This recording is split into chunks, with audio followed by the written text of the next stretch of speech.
The protagonist of this story had only one desire in life: to reach the very peak of martial arts. But as time went on, he realized that even if he spent his entire life training, it would never be enough to achieve his dream. He simply wasn't destined to reach the summit of martial mastery. Still, because of his deep desperation, he refused to give up. He decided to chase an ancient legend. A tale from long ago about a divine dragon that guarded a golden fruit said to grant immortality to whoever consumed it. After a fierce and deadly battle against the divine dragon guardian, he finally reached the sacred place where the legendary fruit was said to grow. He could hardly believe it. The golden fruit of legend was real. Its radiant golden light illuminated the surroundings, exuding a mysterious divine aura. Exhausted from the long fight, he sat atop the corpse of the slain divine dragon, his eyes fixed on the glowing fruit. After catching his breath, he slowly stood and approached the tree. Confidence filled his chest. With this fruit, he believed, he could finally reach the peak of martial arts that he had dreamed of all his life.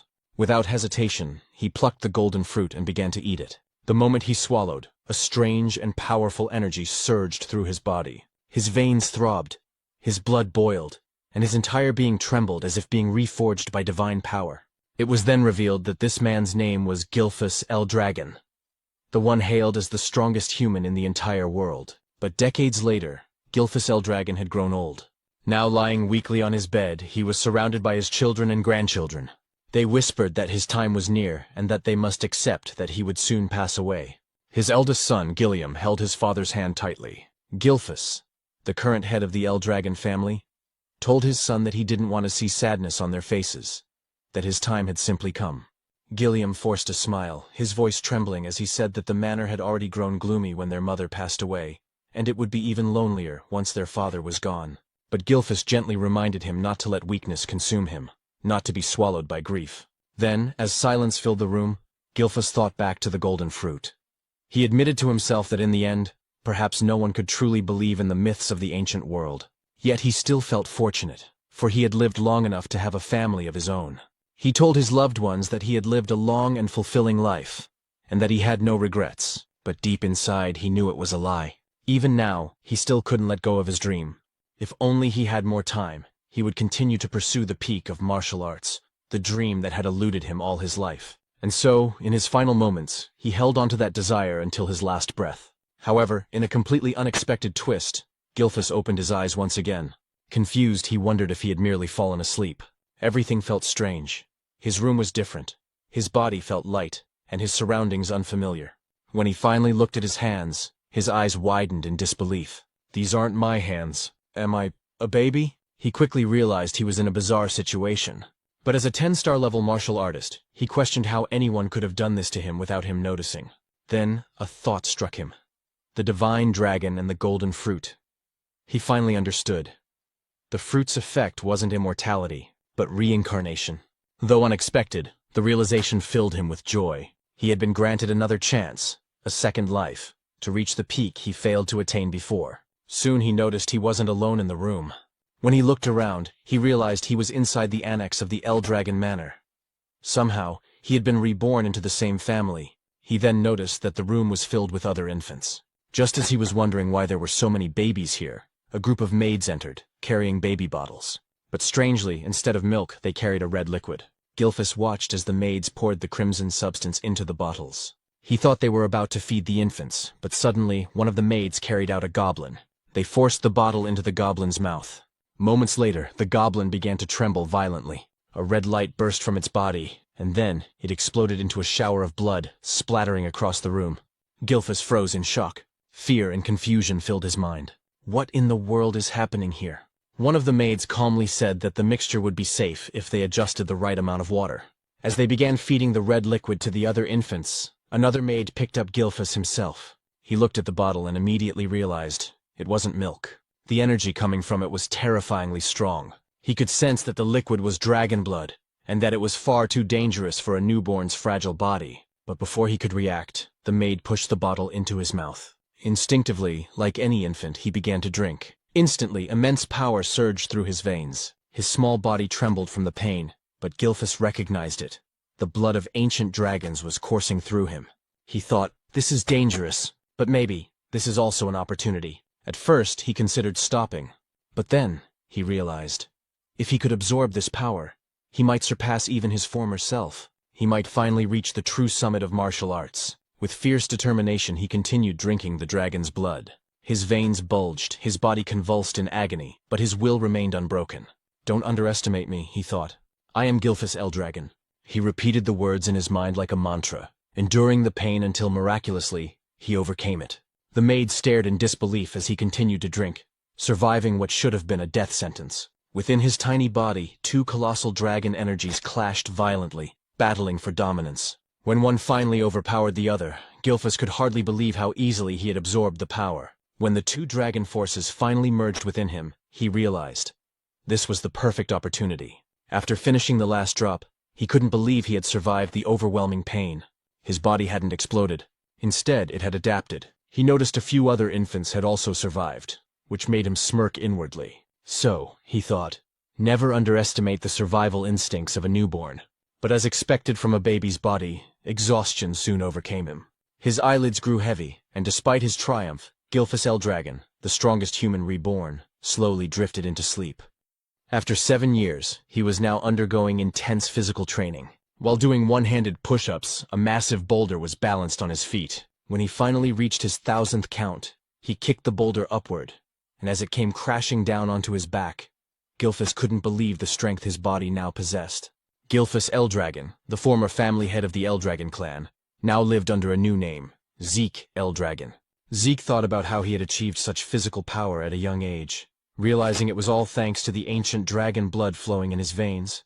It was said that every being in this world possessed something called a source of power, but the ancient dragon blood that had been given to them as infants contained a tremendous amount of that power. Those who survived drinking it developed bodies far stronger than ordinary humans. With the divine dragon source of power within him, Zeke knew he had already surpassed the limits he reached at the same age in his past life.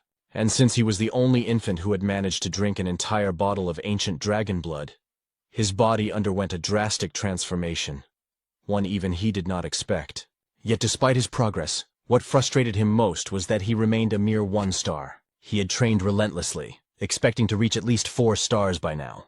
The star was the measure of one's source power. In this world, the human body was said to resemble a universe. The more stars one had floating within that inner universe, the stronger they became. However, as the number of stars increased, so too did the difficulty of reaching the next level.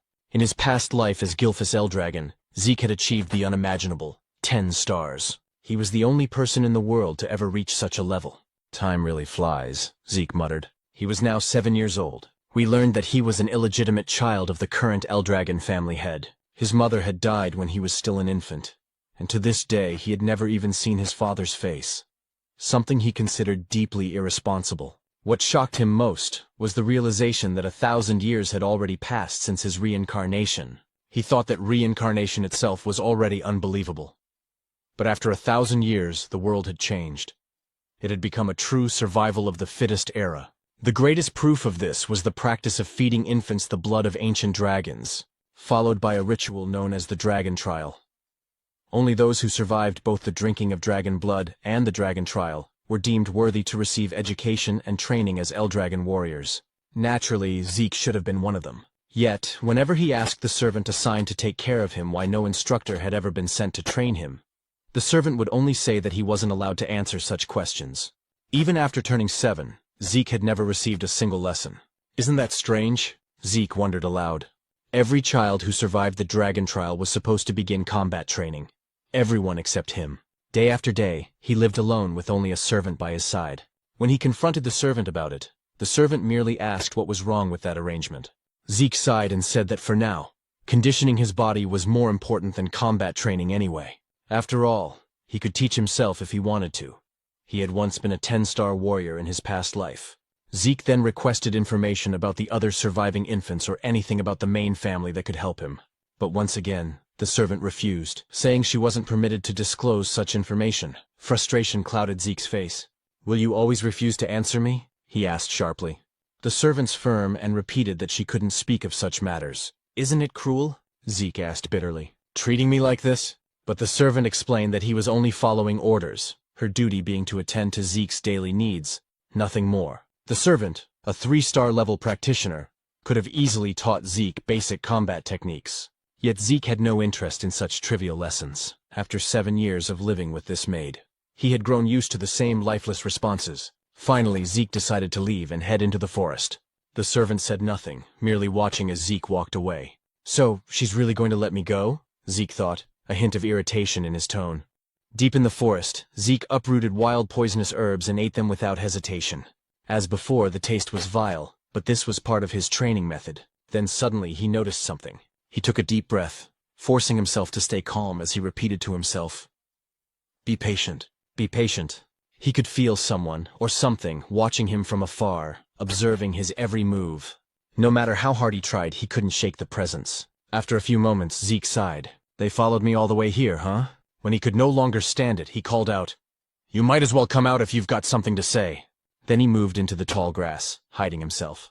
Moments later, while crouched in the grass, Zeke sensed a dark, oppressive aura nearby. When he looked toward the source, he saw a creature known as an anger boar. What is that aura? He wondered. The black mist surrounding the beast was something he had never seen before, not even 1,000 years ago. As the anger boar grazed on the grass, Zeke suddenly stood and revealed himself, startling the beast. It charged at him immediately, and rather than fear, a smile formed on Zeke's face. He was genuinely thrilled to fight it. The boar lunged forward, but Zeke swiftly dodged, gathering golden energy into his fist. With a powerful strike, he unleashed an explosion that tore through the anger boar's body. He couldn't help but grin at the sight. His attack had been far stronger than he expected. Even as a 1-star, his power surpassed that of most practitioners at the same level. Hoisting the slain creature over his shoulder, Zeke muttered, "It'll be even better once I raise my star level."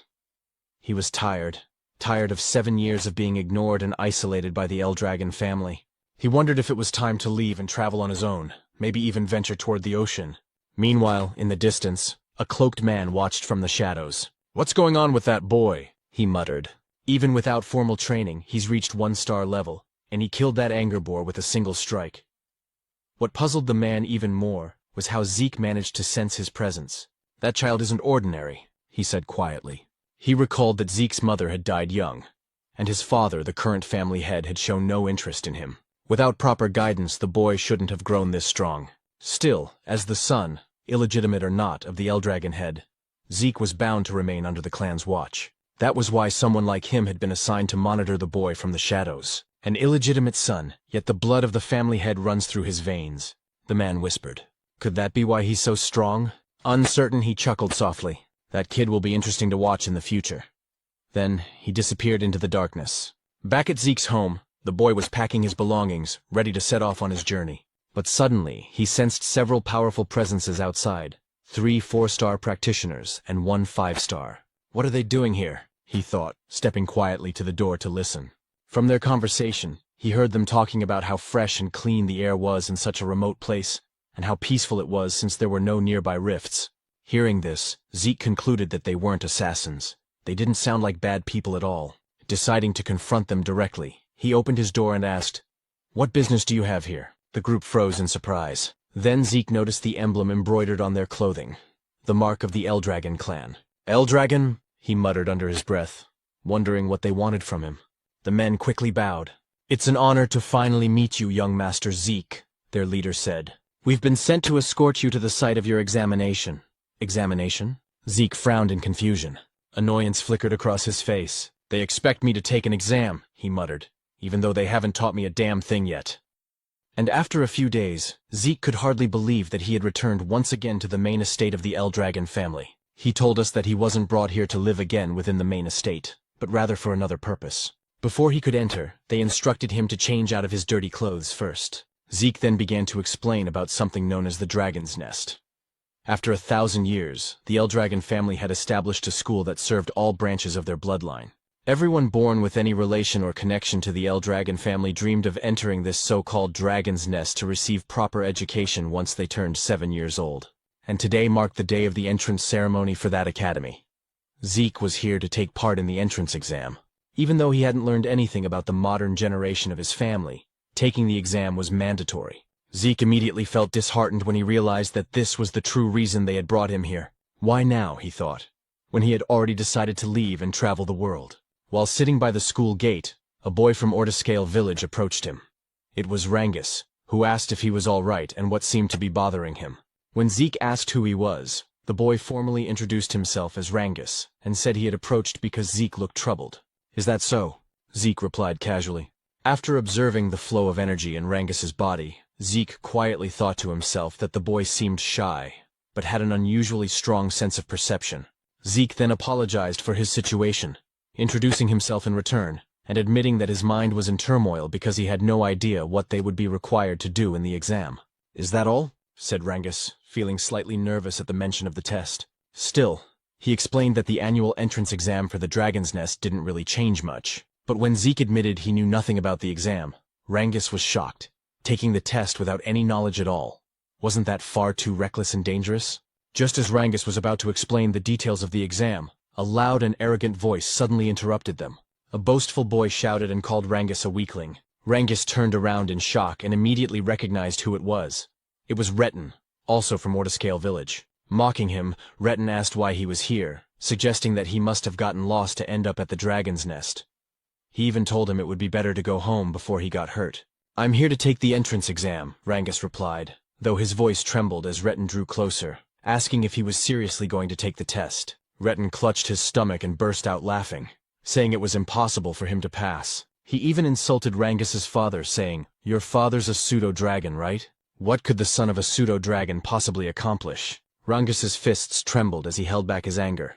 But Zeke noticed everything. Then it was explained to us that the Eldragon family followed an absolute hierarchy. The ranks were as follows: novice whelp dragons, regular soldier child dragons, captain-level adult dragons, executive elder dragons, also known as elders, and at the very bottom were the pseudo-dragons. Those who had failed to enter or graduate from the Dragon's Nest, considered immature and incomplete dragons. Yet Rangus had long dreamed of proving that even if they were called pseudo-dragons, they were still dragons nonetheless. Zeke was surprised and asked why Retin was so sure Rangus would fail the exam even before it started. "Who the hell do you think you are?" Retin snapped, asking if Zeke had a problem with him. Zeke calmly said he was merely curious why Retin was so confident Rangus couldn't pass. Retin pointed at Rangus and shouted that the reason was obvious. He was just a weakling. Zeke tilted his head and asked if he really said Rangus was weak, because from what he could sense, Rangus seemed even stronger than them. Hearing that, Rangus's eyes widened in disbelief. It was the first time someone had stood up for him.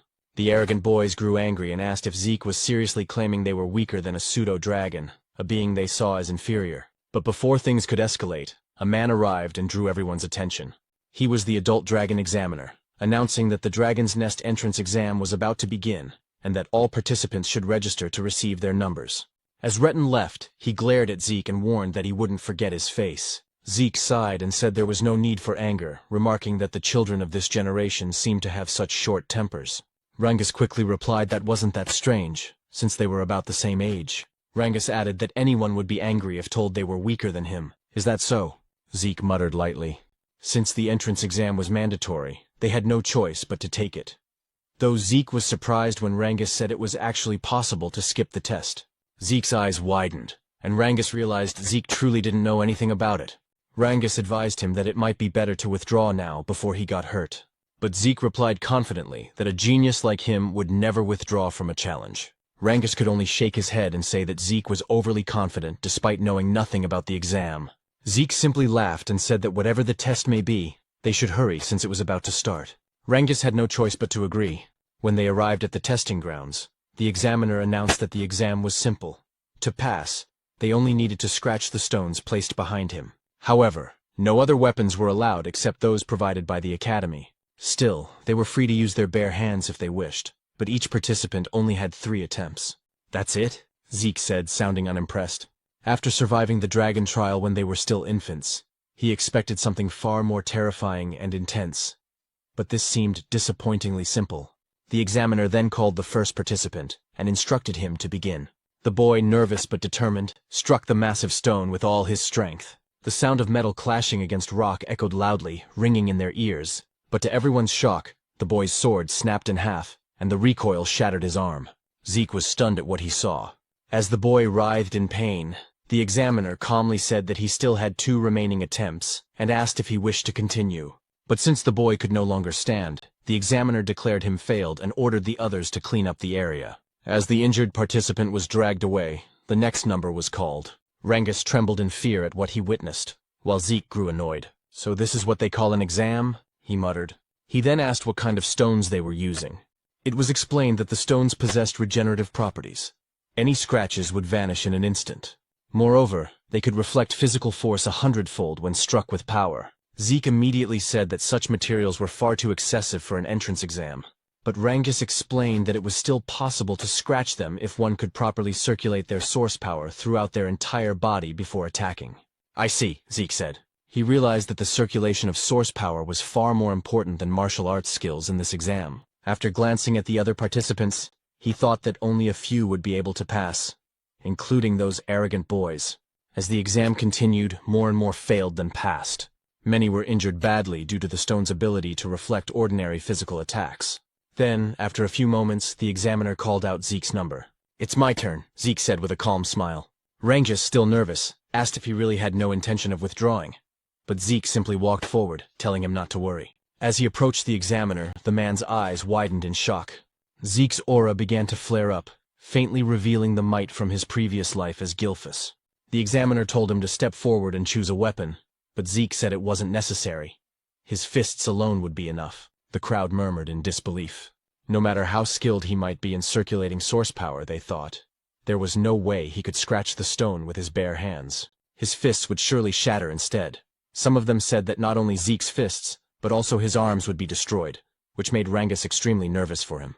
Along with his fear came anger toward himself, thinking he should have forcibly stopped Zeke to prevent him from getting hurt. The examiner then gave the signal to begin. As Zeke approached the massive stone, he placed his hand on it, noting that this was the first time he had ever seen such a material. He thought to himself that it must have been formed over 1,000 years ago. And even now, there were still many things about the current generation that he didn't fully understand. But that didn't matter anymore. He immediately gathered his source power into his fist. While Rangus trembled with anxiety about what might happen to Zeke, our protagonist was actually filled with excitement, because for the first time, he could use his full strength. He decided to use the mysterious stone to measure his current power. Rangus's eyes widened once more as Zeke unleashed the first form of the Dragon Destruction combat technique, Burst Strike, against the stone. A tremendous surge of energy erupted from the impact. Fragments of the shattered rock flew everywhere, and the violent wind from the blast sent dust and debris swirling through the air. In awe yet on guard, Rangus quickly shielded himself from the aftermath, while the examiner's eyes widened in disbelief at what he had just witnessed. As the dust began to settle, Zeke stood there with a smile on his face, remarking that the technique he used still seemed too much for his current strength. Despite the severe injuries to his hand, he laughed at himself, realizing he still needed much more intense training. The other participants were speechless at what they had seen. Retin looked both shocked and annoyed that Zeke had destroyed the enchanted stone. A woman watching commented that Zeke was truly interesting. While the others still couldn't get over what had happened, Zeke waited happily for the examiner to announce the results, but the examiner was still in shock. The stone Zeke had destroyed was known to regenerate itself, and the only ones capable of breaking it were supposed to be those who had already reached the 4-star level or higher. Yet now, a mere child stood before him, having done what seemed impossible. "He's just an illegitimate son," the examiner muttered to himself, then wondered if Zeke's ability came from the blood of the family head that still flowed within him. He also realized that the technique Zeke used seemed strangely familiar. Still dazed, the examiner didn't respond right away, so Zeke called out to him impatiently, asking for the result. Snapping back to his senses, the examiner finally declared that Zeke had passed the test. One of the examiners then handed Zeke a small bottle containing a green liquid. Curious, Zeke asked what it was, but the man only asked if he could leave already since Zeke was blocking the area. Annoyed, Zeke frowned and muttered if everyone in this generation was this rude. Before he could complain further, Rangus ran up to him with excitement, praising Zeke's performance. Zeke proudly grinned and said it was nothing but peanuts. Zeke then asked what the liquid was, and Rangus explained that it was a healing potion, the standard potion of the Eldragon family. "Healing potion?" Zeke repeated. Rangus confirmed it, but since Zeke was an illegitimate son of the family, he suspected it might be poison. However, since Rangus had vouched for it, he wondered if it might actually be a spiritual medicine. The elixir, known as Cloud-Piercing Clarity Wood, was made from extremely rare materials, herbs found only in secret realms, along with the pure source power of divine beasts and the essence of elusive phantom beasts. When used, it could heal not only fresh wounds but also old scars and injuries. On top of that, it could enhance one's source power. Because the ingredients were so rare and the process so complex, such elixirs were rarely seen. After drinking it, Zeke was amazed by its immediate effect on his body. "Is this really a spirit medicine?" he asked Rangus. Rangus replied that he didn't know what spirit medicine meant, but he was certain that the Eldragon family's potions were of far higher quality than any commercial ones outside their domain. Rangus then asked if the potion's effect surprised Zeke that much. "Of course," Zeke said, explaining that it healed both his serious injuries and the strain from his training. Still, he noticed that unlike spirit medicine, it didn't seem to boost his source power. Rangus, on the other hand, said he was even more amazed by Zeke himself, to which Zeke chuckled and told him not to joke. Zeke thought to himself that the potion's existence showed how far knowledge had advanced over the last 1,000 years. Rangus praised Zeke's strength again, and Zeke declared that his dream was to become the strongest of all. Soon, the examiner announced that Retin had also passed the test, as well as his companions. Zeke expected as much, but then Rangus trembled nervously when his number was called. Despite his fear, he gathered his courage and walked to the front. Watching his stiff movements, Zeke wondered why Rangus was so nervous, then shouted to encourage him, telling him to trust himself. Embarrassed, Rangus asked him to lower his voice. When Rangus chose a sword as his weapon, Zeke watched closely, wondering what he was doing. Once the examiner gave the signal, Rangus attacked the stone, but as he expected, he failed on his first try. Determined, he stood again for another attempt, but his strike bounced off the stone, causing him to lose his balance and fall. His hands trembled from the stone's reflective ability. Retin and his group burst into laughter, saying it was just as they expected. The son of a pseudo-dragon was nothing more than a pseudo-dragon himself. They mocked him, telling him to give up. Retin even sneered at Zeke, asking if this was the same man he claimed could pass, and if Rangus was truly stronger than them. Zeke stayed silent for a moment, then told them to stop spouting nonsense. The examiner informed Rangus that he only had one attempt left, and asked if he still wanted to continue. Rangus couldn't answer. Overwhelmed by embarrassment and the ridicule of others, he lowered his head. But then Zeke walked up to him and asked what he was doing. He questioned why Rangus was using a sword instead of a spear, why he would choose a weapon that didn't suit him, and why he would take a test without any plan at all. Retin watched mockingly as Zeke told Rangus that in his current condition, he wouldn't even scratch the stone no matter how many times he tried. Retin and his group laughed again, calling Zeke an idiot, reminding him that Rangus knew nothing about using a spear. His weak father only ever taught him swordsmanship, they said, and switching weapons now wouldn't change the outcome. But Zeke ignored their jeers and called out to the examiner, asking if it was against the rules to change weapons. The examiner said it wasn't. "Then Rangus is lucky," Zeke said with a grin. He turned to Rangus and asked if he trusted him. Memories of all the humiliation he and his father had suffered flashed through Rangus's mind. Gritting his teeth, he stood tall and said he would trust Zeke. He would fight with a spear just as Zeke told him to. Rangus told us that his father never managed to enter the dragon's nest. Because of that, people called him a pseudo-dragon and laughed at him. But despite all the humiliation, his father endured everything just to raise Rangus properly. That's why Rangus swore to prove to everyone that he, Rangus, the son raised with care by his father, is also a true dragon. He stood up once more, gripping the spear tightly in his hands, and declared that today, he would prove that neither he nor his father were fake dragons.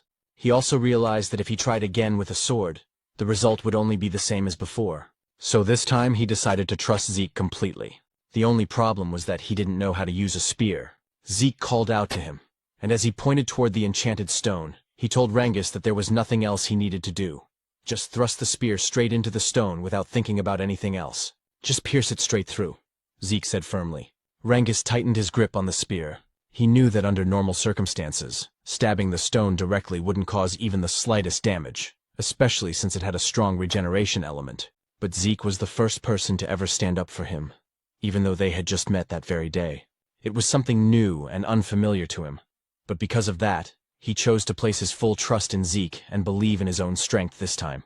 He gathered his source power into the spear and immediately noticed something strange. For years, he had wielded a sword, yet he had never managed to wrap it in this much source energy, something he was now effortlessly doing with the spear. With a determined shout, Rangus unleashed his full power and struck the stone with everything he had. Retin nearly died laughing, saying exactly what he had predicted, that changing weapons wouldn't help him pass the test. But Rangus didn't stop. He felt something different, something powerful. The spear in his hands felt like an extension of his own body. Then, as he drove the weapon forward with all his strength, the spear pierced through the enchanted stone completely. The shock on Retten's face and those of his companions was priceless. Even the examiners couldn't hide their astonishment, delighted by what they had just witnessed. Rangus hadn't just scratched the stone. He had pierced straight through it.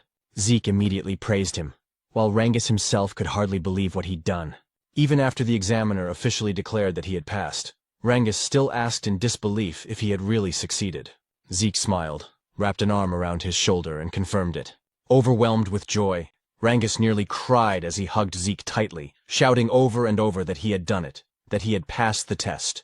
Retten's group, however, refused to believe it. They called it luck, but Retten himself stayed silent, shaking with rage. He couldn't accept that. Just as Zeke had said, Rangus was actually stronger than them, and that his result was far better. The examiner then announced that the test had officially ended. Afterward, he declared that the entrance ceremony would begin shortly. Zeke immediately asked if the test was truly over. Rangus replied that it seemed so, but added that there would probably be more tests once they entered the dragon's nest. Soon, a group of men emerged from a dark hallway. When they stepped into the light, the examiner announced that the head of the Eldragon family would now deliver a speech to congratulate those who passed. The moment Zeke saw the man, he asked who the person with the cold, dark expression was. Rangus, clearly nervous, replied that it was the family head himself. "That's the family head?" Zeke said. "Why does he look like that? He's not even smiling. He looks colder than ice." Rangus immediately covered Zeke's mouth, whispering that it would be best if he stayed quiet, repeating his plea for him to stop talking. Zeke nodded. When he looked again at the group, he remarked that these people represented the current power of the Eldragon family. Some of them were at the 7-star level, while others were 6-star. To Zeke, their strength was impressive, especially since the current family head, Balza Eldragon, was an 8-star level powerhouse. 1,000 years ago, only a handful of people had ever reached that level. Still, Zeke wasn't sure how many existed in this current era. "I don't like this family head," Zeke muttered. But before he could say more, Rangus tried to hush him again. Zeke sighed and thought to himself that he never expected this man to be his father in this lifetime. A dark, fiery aura radiated from Balza's body, making the entire area feel heavy. The examiner quickly ordered everyone to stay silent because Master Balza was about to speak. When Balza stepped forward, he uttered only a few words. They must all strive to become the flesh and blood of the Eldragon family. As he spoke, the terrifying pressure of his aura spread across the hall. Zeke wasn't affected, but many of the examinees trembled in fear, some struggling to breathe as their bodies froze under the immense pressure. Zeke noticed that even Rangus was affected. He couldn't believe how easily everyone around him was overwhelmed by the family head's presence. More than that, Zeke could sense an intense hatred hidden within Balza's aura. He didn't know the reason behind it, but even so, he couldn't bring himself to like the man who was supposedly his father. When Balza turned away, another man stepped forward and drew everyone's attention. He had blonde hair and cheerfully thanked Balza for his words. He then said that Master Balza had high expectations for them all, and that just like his master, he would also keep his own speech short. As Zeke wondered who this man was, the speaker simply told everyone to train hard and grow stronger. "That's it?" one of the examiners muttered. The man smiled and said that people who worry too much about small things go bald early, so he wouldn't bother with long speeches. Zeke couldn't understand what was wrong with them, but at least the atmosphere in the hall had lightened up. The examiner then announced that the new students would now be assigned to their dormitories. Everyone whose number was called had to head there immediately. Zeke asked if they wouldn't all be staying in the same dormitory, and Rangus explained that there were 4 East, West, South, and North dorms. Every student accepted into the academy was allowed to live in one of those 4 halls. When Zeke's number was called, he stood up and waved goodbye to Rangus. He was assigned to the East Hall. As he walked through the corridor, he commented that a lot had changed in this place over the past 1,000 years. After finding his room, he said that he must have gotten lost since it took him a while to arrive, and his roommate had probably gotten there first. When he opened the door, he cheerfully greeted his new roommate and apologized for being late. He then said that from today on, they'd be sharing the same room. But to his surprise, his new roommate turned out to be none other than Rangus himself. Zeke couldn't help but laugh, saying it seemed like fate kept linking them together. He asked if there was anything else scheduled for the day, and Rangus confirmed that their training would start tomorrow. "Is that so?" Zeke said casually, prompting Rangus to ask if he hadn't listened to the examiner's earlier explanation. Zeke admitted that he hadn't, on purpose. Rangus sighed and said they should get some rest early, since training would begin the next day. As Zeke gazed out the window, he thought about his plan to escape from the Eldragon family and travel the world. But after what he'd learned about the enchanted stone with regenerative properties and the healing potion, he realized he had discovered many interesting things during the exam. If he truly wanted to understand all the changes that had taken place over the past 1,000 years, he thought, then maybe staying with the Eldragon family for a while wouldn't be such a bad idea after all. A month passed at the academy, and their training continued to grow harsher. Holding heavy dumbbells in both hands, the instructor explained that the dragon's breath he was teaching them was one of the most important techniques ever created by the 15th Eldragon family head. After reminding them that they had to master the technique under any condition, the instructor's attention was drawn to a few students. Some of them, he noticed, had already mastered dragon's breath, especially the young woman he called Master Lika. Her overflowing energy suggested that she was close to reaching the 2-star level. But aside from her, one other student caught his eye, and he could hardly believe what he was seeing. Zeke was training while not only holding the dumbbells but also balancing large stones on his head and arms. The instructor stared in disbelief and muttered to himself that the blood of the family head truly ran in Zeke's veins. However, it was said that no one had ever taught Zeke anything since he was a child, which is why everything he was witnessing now felt unfamiliar to him. Zeke, on the other hand, couldn't believe that the technique he once called the Dragon King's breathing technique had been further developed by the succeeding family heads, and that it was now being taught to other branches of the family as well. According to Zeke, breathing techniques were methods that gathered the source power from the surroundings into the body. Once circulated, this source power would strengthen a person's own inner energy. The effectiveness of such techniques depended on an individual's ability and intellect. That was why the great families of this world kept their techniques secret, never allowing them to be learned by outsiders or those not belonging to their bloodline. Zeke also realized that the dragon's breath was a safe and simple technique, easy enough to master, but it was useless to him if it could only be used while resting. His own version of the breathing technique allowed him to manipulate the surrounding source power even while moving. Because of that, it was far more complex and powerful in actual combat, but also much harder to learn. Only a few had ever mastered it. He thought the current generation must have simplified his original version, so that even the family's branch members could learn it, and that decision had clearly helped strengthen the Eldragon family. Zeke couldn't help but feel a strange satisfaction. He never imagined that the techniques he had discovered long ago would still have an impact after 1,000 years. It made him wonder if the other martial arts techniques he created had also evolved over time. Interesting, he muttered to himself, amused by the thought. Lika, meanwhile, quietly observed Zeke from a distance. Later, in the cafeteria, the other students were astonished by how much food Zeke was eating. As he continued devouring his meal, he noticed Rangus sitting silently across from him. "What's wrong?" Zeke asked. "You won't get strong if you don't eat." Rangus simply asked if Zeke didn't find his stamina strange. "That's it?" Zeke replied. "You just need to eat more if you want to get stronger. Train harder. Push yourself." He even offered some of his food to Rangus, but the latter politely declined, saying he'd had enough. As Zeke thought about how some of the students were already well trained even before entering the academy, a girl suddenly approached them. "You're quite impressive," Lika said, her tone calm yet confident. Zeke blinked. "And who are you supposed to be?" he asked casually. Rangus immediately choked on his food, whispering nervously, "You don't know who she is?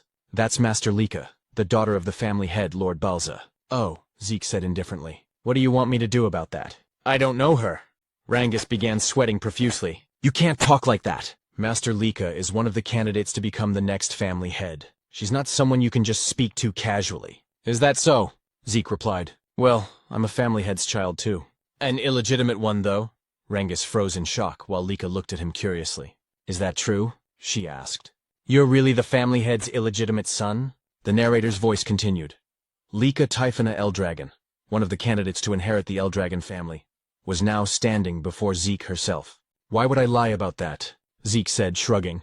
Lika frowned slightly. "Then tell me, how could an illegitimate child like you destroy the magic stone with your bare hands? How could someone not from a renowned family possess such strength?" "Because I'm Zeke," he replied confidently, turning back to Rangus. "Stop staring and finish your food." Both Lika and Rangus fell silent for a moment. Then, Lika suddenly smiled. "You really are an interesting person," she said before sitting down beside him. "How about serving under me? I'll make you one of my followers." Zeke raised an eyebrow. "What exactly do you mean by that?" "I want you to join me," she said. "Be my ally and I'll be your backer. Every illegitimate child needs allies and influence, don't they? Use your strength to help me become the next family head. And once I do, I'll help you achieve your own dreams. Zeke didn't even hesitate. No, he said flatly. Lika frowned again. Why not? Don't tell me you want to become the family head yourself? As her aura flared with a faint, crackling energy, Zeke could tell that she was close to reaching 2-star level. For someone her age to release an aura like that, she was indeed impressive. Still, Zeke remained calm. You can think and do whatever you want, he said. But I have no interest in being family head or any kind of title. Why? Lika asked coldly. Zeke stabbed his knife into the table. Because I don't need to serve anyone, he said, his voice steady but sharp. I'm the strongest person there is. The cafeteria went silent. Even Lika couldn't believe what she was feeling. Zeke's presence had completely overwhelmed her for a moment. Rangus immediately stepped in to diffuse the tension, urging both of them to calm down. But Lika wasn't the type to back off. Embarrassed and angered by what just happened, she decided to challenge Zeke to a duel. Zeke, however, didn't seem to care and simply continued eating. Moments later, a commotion spread across the campus. Where are they going? One student asked. To the training grounds, another replied. There's going to be a duel between the younger generation. Master Lika herself is fighting. What? Master Lika from the Typhona family? Someone exclaimed. Who's brave enough to challenge her? When they arrived at the training grounds, everyone whispered among themselves, wondering who would face her.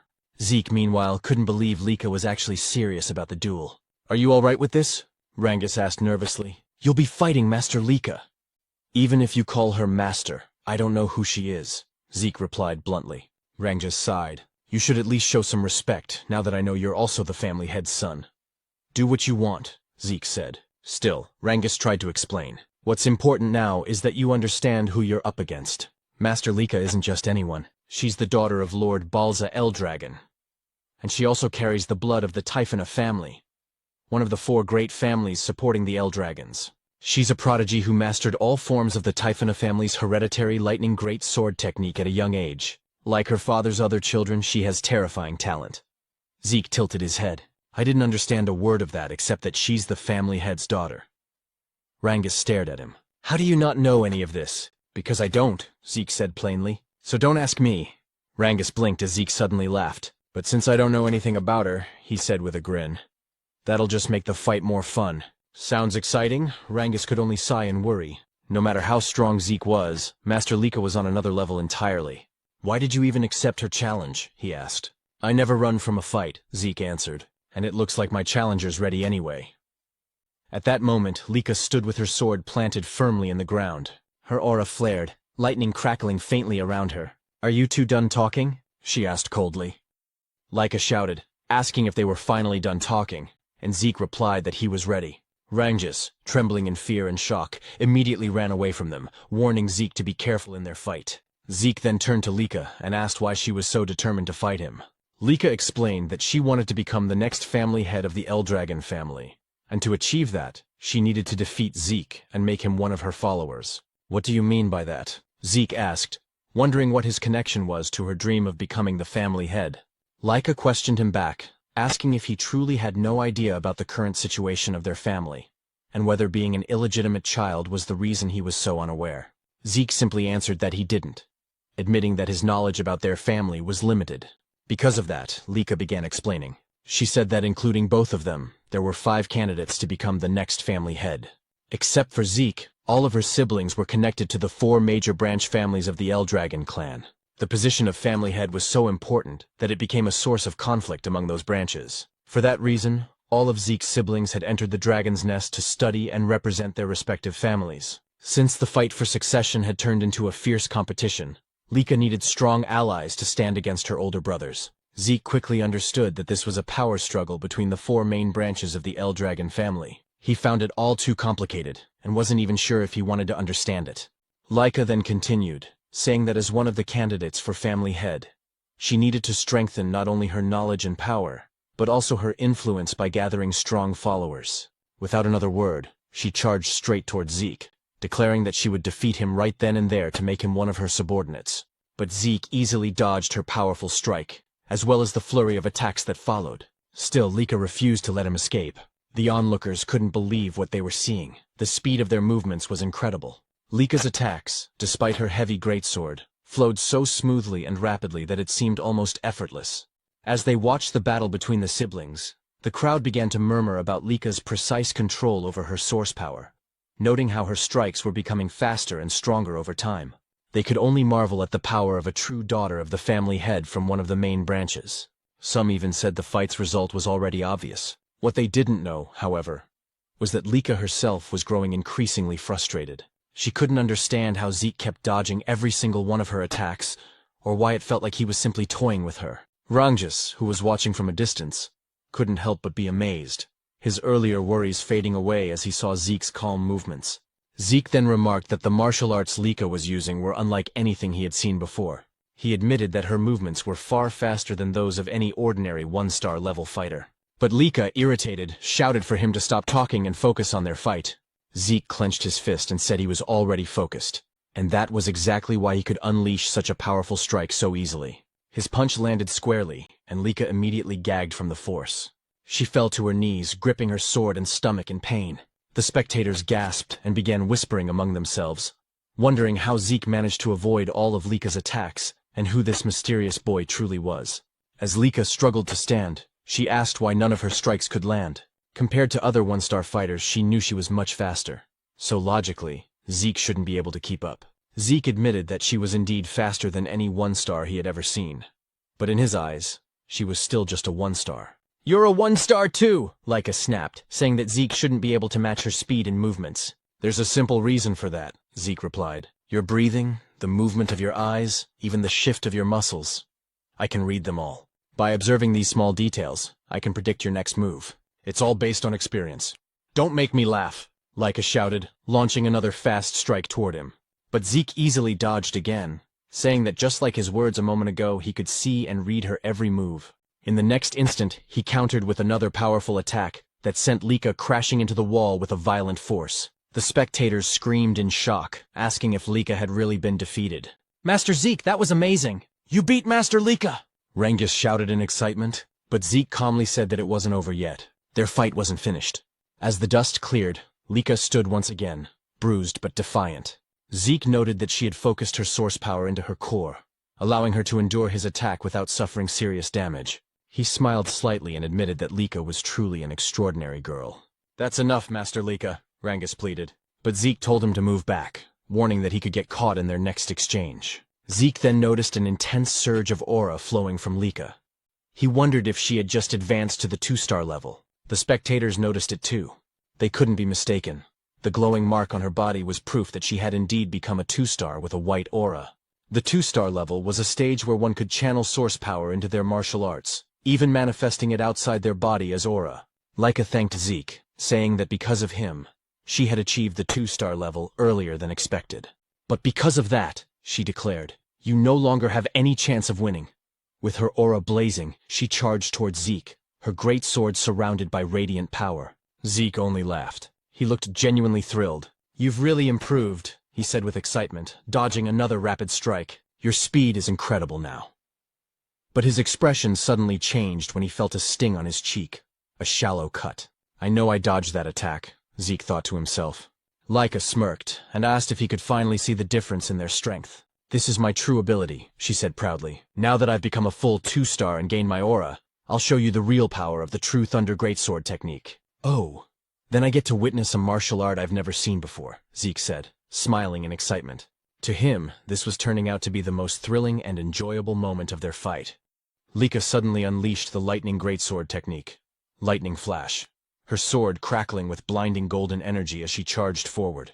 Zeke was instantly enveloped in a storm of lightning, forcing him to retreat a step back as he shouted, "Wait a second!" What kind of technique was that? How can you manipulate lightning like that? Isn't this too much for a sparring match? Lika smirked, driving her sword into the ground as golden light surged around her. "You seem surprised?" she said calmly. Summoning another move, Lightning Net, sparks erupted from the earth, forming a glowing web of electricity that shot towards Zeke, but he narrowly dodged it. As he landed, he muttered to himself, "Her power has grown tremendously. Her strength now is nothing like before. At this rate, this fight won't be easy." The audience murmured in awe, unable to hide their astonishment. Ever since Lika had advanced to 2-star level, the tide of the battle had completely turned. Rangjus, who had been watching anxiously, began to worry. Zeke noticed that Lika's movements were simple, nothing new compared to her 1-star self. but every swing of her blade now carried far greater force. Her lightning greatsword technique was overflowing with power, her aura amplifying each strike. What surprised Zeke even more was the speed. Lika was moving faster than he could have anticipated, and her lightning felt strangely mysterious. Still, he remained confident. Even if she could cloak herself in thunder, he was sure he could counter it. Yet, curiosity filled him. What kind of power was this? What kind of lightning could she command? While evading her continuous assaults, he studied her every move, analyzing her aura and its rhythm. Lika, noticing Zeke's calm smile as he danced away from her attacks, frowned. Still smiling? "You look too relaxed for someone in a duel," she sneered. "Let's see how long that lasts." She dashed forward once more, her sword blazing with light as she used swift thunder, enveloping herself in golden lightning. But again, Zeke evaded at the last moment. She's as fast as lightning itself, he thought, only for Lika to swing her sword mid-charge. The blow struck true this time, sending Zeke flying backward with a powerful shockwave that scattered dust and debris across the field. Rangus gasped and rushed towards Zeke out of sheer panic, but one of the spectators grabbed his arm to stop him. Meanwhile, Zeke stood up, his clothes scorched but his will unshaken. Lika charged again, unleashing another lightning flash, striking him head-on. Yet Zeke still stood tall afterward. How is he still standing? Lika muttered, her brow furrowed in disbelief. Rangus ran toward them, shouting, "Master Lika, stop!" "That's enough. We've already seen your strength." But Lika snapped back coldly. "Do you not understand, Rangus? Stopping mid-battle would be an insult to Zeke." Desperate, Rangus turned to Zeke and begged, "Please, Master Zeke, surrender." "That's enough." Lika chuckled. "He's right. Judging by your condition, surrendering would be wise. If you kneel and pledge loyalty to me, I'll stop." But Zeke only smiled silently. Lika's eyes hardened. "Even as an illegitimate child, you're truly a proud Eldragon," she said with a hint of mockery. She raised her greatsword high, her aura surging. "If that's what you want, then I'll use my full strength to end this." Lightning roared from the heavens as Lika summoned her first secret art, Heaven's Thunder. A colossal surge of golden energy descended, shattering the stones beneath Zeke's feet. Thunderbolts struck his body in a storm of divine fury. Rangus cried out in terror, watching his friend's body engulfed by golden lightning, smoke rising from his charred form. Lika drove her sword into the ground, exhaled deeply, and said softly, "I'm sorry, Zeke, but this is the end." But then, a voice echoed through the crackling air. "Is that so?" In an instant, a brilliant golden lightning aura exploded skyward. Lika's eyes widened in shock as she turned around. "Impossible. How can this be? How do you have a lightning aura?" she stammered. Zeke stood, smiling calmly as golden arcs danced across his skin. "So this is what you call lightning aura," he said casually. "If you're asking how I got it, I honestly don't know." His tone was calm, but his words sent ripples through the crowd. "Impossible," Lika whispered, unable to believe what she was seeing. Zeke smirked. "Truth is, I let you hit me on purpose. I wanted to study your lightning, how it flows, how it behaves. And somehow I learned to use it myself." "That's absurd," Lika snapped. Inwardly, Zeke explained to himself that he had deliberately taken Lika's attacks because her lightning intrigued him. While enduring her strikes, he continuously activated his Dragon King's breath technique. The strange resonance between his breathing and her lightning caused golden energy to gather in his body. Before he knew it, he could manipulate the lightning himself. Maybe Lika has a unique constitution, he thought. And judging from her family's great sword technique, it's likely their whole bloodline shares this lightning affinity. Zeke walked toward her confidently. "I never expected lightning-type source power to be this incredible." This duel turned out to be the perfect training. With a grin, he added, "Thanks to you, Lika. I've reached 2-star level myself." Golden lightning flared around him as he declared, "Our battle isn't over yet." Lika roared and charged again, her greatsword glowing with power, unleashing another blinding attack. But Zeke sidestepped effortlessly and prepared a counterstrike. However, as he moved, he suddenly vanished in a flash and reappeared on the opposite end of the arena. "What just happened?" he muttered. He then realized, when one gains immense source power, it strengthens the body's muscles and nerves. This new lightning aura must have changed my physiology. I can't fully control my speed yet. In the stands, Rangus was speechless. He couldn't follow their movements anymore. Both fighters were blurs of golden light and thunder. Am I just imagining things? Or has Lika not landed a single hit lately? He wondered. Frustrated, Lika shouted, "Are you mocking me, Zeke? Stop toying with me." "I'm not," Zeke replied calmly. "But I will admit, you're a real threat." He then lunged forward, delivering a powerful kick, but Lika blocked it with her sword, the force pushing her backward. Zeke straightened, smirking. I think it's time to end this. End this? Lika repeated, narrowing her eyes. Yes, Zeke replied. I've been thinking of creating a new technique for a while now, and this seems like the perfect time. Creating a new technique? She said in disbelief. Zeke nodded. Exactly. He paused for a moment, then murmured, should I call it a first form, or maybe a special form? Lika blinked, confused. Did he even receive proper combat training? From which family could he have learned that? She wondered, her thoughts spinning. Before she could react, Zeke appeared beside her in a flash, lightning surging in his hand. Dragon Destruction Combat Arts, Special Form, Lightning Peak, he shouted. The attack struck her directly, wrapping her in a fierce storm of golden thunder. Her body trembled violently, her sword slipping from her grasp as she fell to her knees before him, electricity still crackling around her. The arena fell silent. Rangus and the others stared in disbelief. Zeke had won. Lika, lying on the ground, exhaled shakily. After a few moments, she forced herself to sit up, trembling. I can't believe I lost. I was supposed to become the next family head. I can't lose. Not to anyone, she thought bitterly. Zeke approached her, offering his hand. You were amazing, Lika. Truly strong, he said sincerely. It's always exciting to learn something new. This fight was worth it. Smiling warmly, he added, it'd be boring if this was the last time we fought. Let's have another sparring match sometime. Lika froze, her cheeks turning red as she stared at his outstretched hand. Despite her defeat, she had a feint of happiness on her face. Perhaps out of pride, or perhaps for the first time, admiration. Once again, Zeke said that they should have another sparring match soon. With a confident smile, he added that he couldn't wait for their next bout. Lika, though a bit shy, extended her hand toward him, admitting that she was no match for him, and that she willingly accepted her defeat. Meanwhile, several hours later, deep inside a dimensional rift, Balza Eldragon, the father of Lika and Zeke, and the current head of the Eldragon family, stood surrounded by countless strange and feral monsters. As the creatures charged toward him, Balza's eyes began to glow with an intense light. Releasing a crushing wave of aura and dragon pressure, he instantly froze every creature in place. Drawing his sword, Balza invoked the first form, Genesis, of the Dragon Destruction Combat Arts. With a single, fluid swing, all the monsters around him were cleaved cleanly in half. As he sheathed his sword, the Eldragon family soldiers rushed forward to finish off any remaining monsters that might have survived their master's strike. Balza turned toward the exit of the rift, but before he could leave, one of the soldiers called out to him, saying that he had an important report. Balza stopped walking and asked what it was about. The soldier informed him that Lady Lika had reached the 2-star level. Upon hearing this, Balza froze mid-step. His glowing eyes flickered, and his response came out cold and detached. So what of it? The soldier, clearly nervous, explained that reaching the 2-star level at only 7 years old was an extraordinary achievement. He added that with Lika's talent, once she graduated from Dragon's Nest, she would likely reach the 4-star level, or perhaps even the 5-star level. Balza's reply was chilling. Talent means nothing. The next time you report to me, I expect to hear how she can be of use to us. If all you bring are worthless updates like this, you'd better leave my sight. The soldier fell silent as Balza continued toward the rift's exit. But before he could step through, the soldier quickly added that Lika had recently lost in a sparring match. Balza stopped abruptly and turned his head slightly, his expression unreadable. Did she lose to one of her brothers? He asked. The soldier shook his head. No, master. She was defeated by someone her own age. By Lord Zeke. Zeke? Balza repeated, his voice low. The son of that woman? Memories surfaced, of a humble maid, Zeke's mother.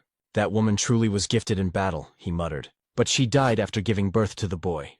He turned fully to face the soldier, his tone sharp. Tell me, who could have possibly trained Zeke to defeat a 2-star cultivator? The soldier hesitated before answering. No one, master. Lord Zeke has never received formal training. He defeated Lady Lika through his own strength and skill alone. In fact, he too has already reached the 2-star level. I see, Balza said flatly. Then, turning his back once more, he declared, Begin the first trial. The soldier was visibly startled. Master Balza, forgive my intrusion, but isn't it too soon for the first trial? It's only been a month since the students began their combat training. Most of them haven't even reached the 1-star level yet. Balza cut him off. I do not care. Death chooses no timing, no level, no favorites. Only the strong deserve to survive. Star levels mean nothing if they can't endure the first trial. Those who fail aren't worthy of the Eldragon name. Yes, master, the soldier replied quickly. But then Balza added, Also summon Freya. Tell her to return immediately. The soldier's eyes widened in disbelief. Freya. Master, do you mean that Freya? Balza nodded. Indeed. If Zeke could defeat Lika using only his own strength, then he's far more intriguing than I expected. I want Freya to design and supervise the first trial herself, and I expect her to personally observe every participant. The soldier bowed deeply. As you command, Master Balza. For the first time in a long while, a faint smile appeared on Balza's lips. A rare, almost warm expression flickered across his face as he said softly, "He's the most interesting one of all." The next day at Dragon's Nest, the students continued their combat training under Rangus. Zeke, however, was off to the side, practicing his breathing technique. Sitting in a wall-sit position, he balanced a massive boulder on his head while holding dumbbells in both hands. His unwavering focus drew the attention of Rangus and the others, who couldn't help but watch him in silence. With his eyes closed, Zeke contemplated the technique they were studying. The Strike Dragon combat arts. As he recalled, this technique was originally created by the 15th family head. Though labeled as a combat art, it was in truth a body enhancement method. Simple, yet well constructed, allowing even young cultivators to grasp it. Rangus called out, "Zeke, aren't you going to train?" Zeke opened one eye. "What do you mean?" "I mean combat training," Rangus clarified. "We're practicing the Strike Dragon combat arts." "I already learned that," Zeke replied casually. Rangus was stunned. "What? But it was only taught to us this morning. How could you have mastered it already?" "Because I'm me," Zeke said with a smirk. "But what's more important right now is that your source power is flowing incorrectly." "My what?" Rangus asked, confused. Zeke set down the heavy boulder from his head and told Rangus to turn around. Placing his hand on Rangus' back, Zeke channeled his aura through Rangus's body, correcting the flow of energy. "There," he said. "That's how your aura should circulate." Rangus turned to face him, grateful. "You've really mastered the Strike Dragon combat arts, haven't you?" "That's incredible!" Zeke frowned playfully. "Are you doubting me? What kind of friend are you?"